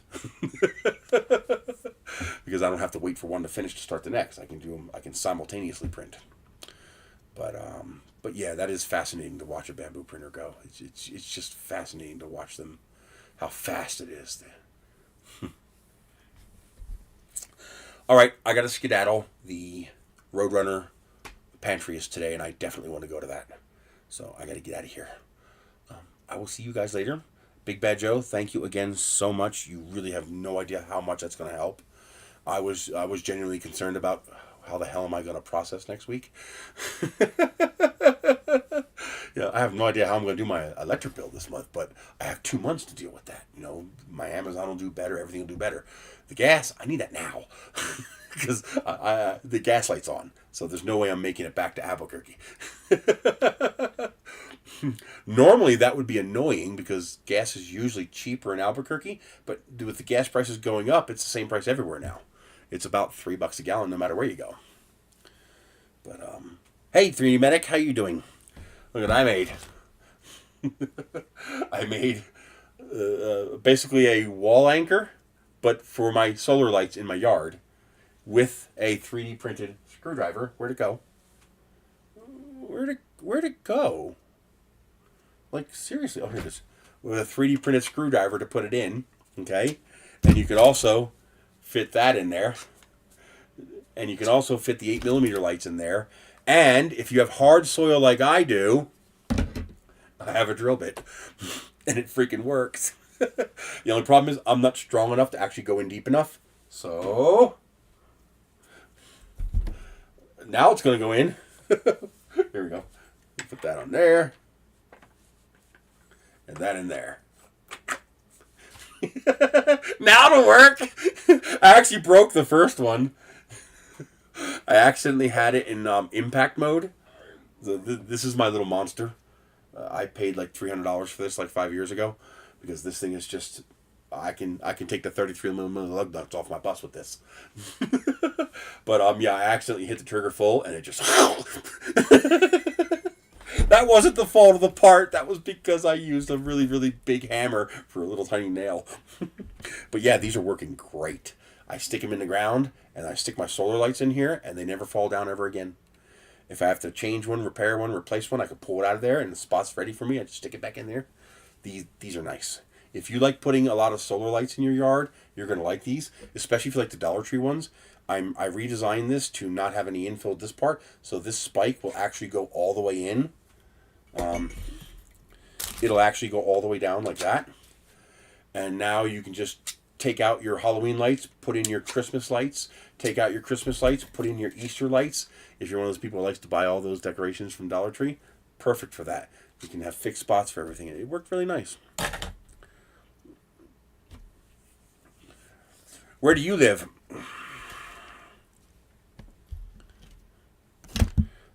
You're California? Or Michigan or New York? You're somewhere where gas is expensive?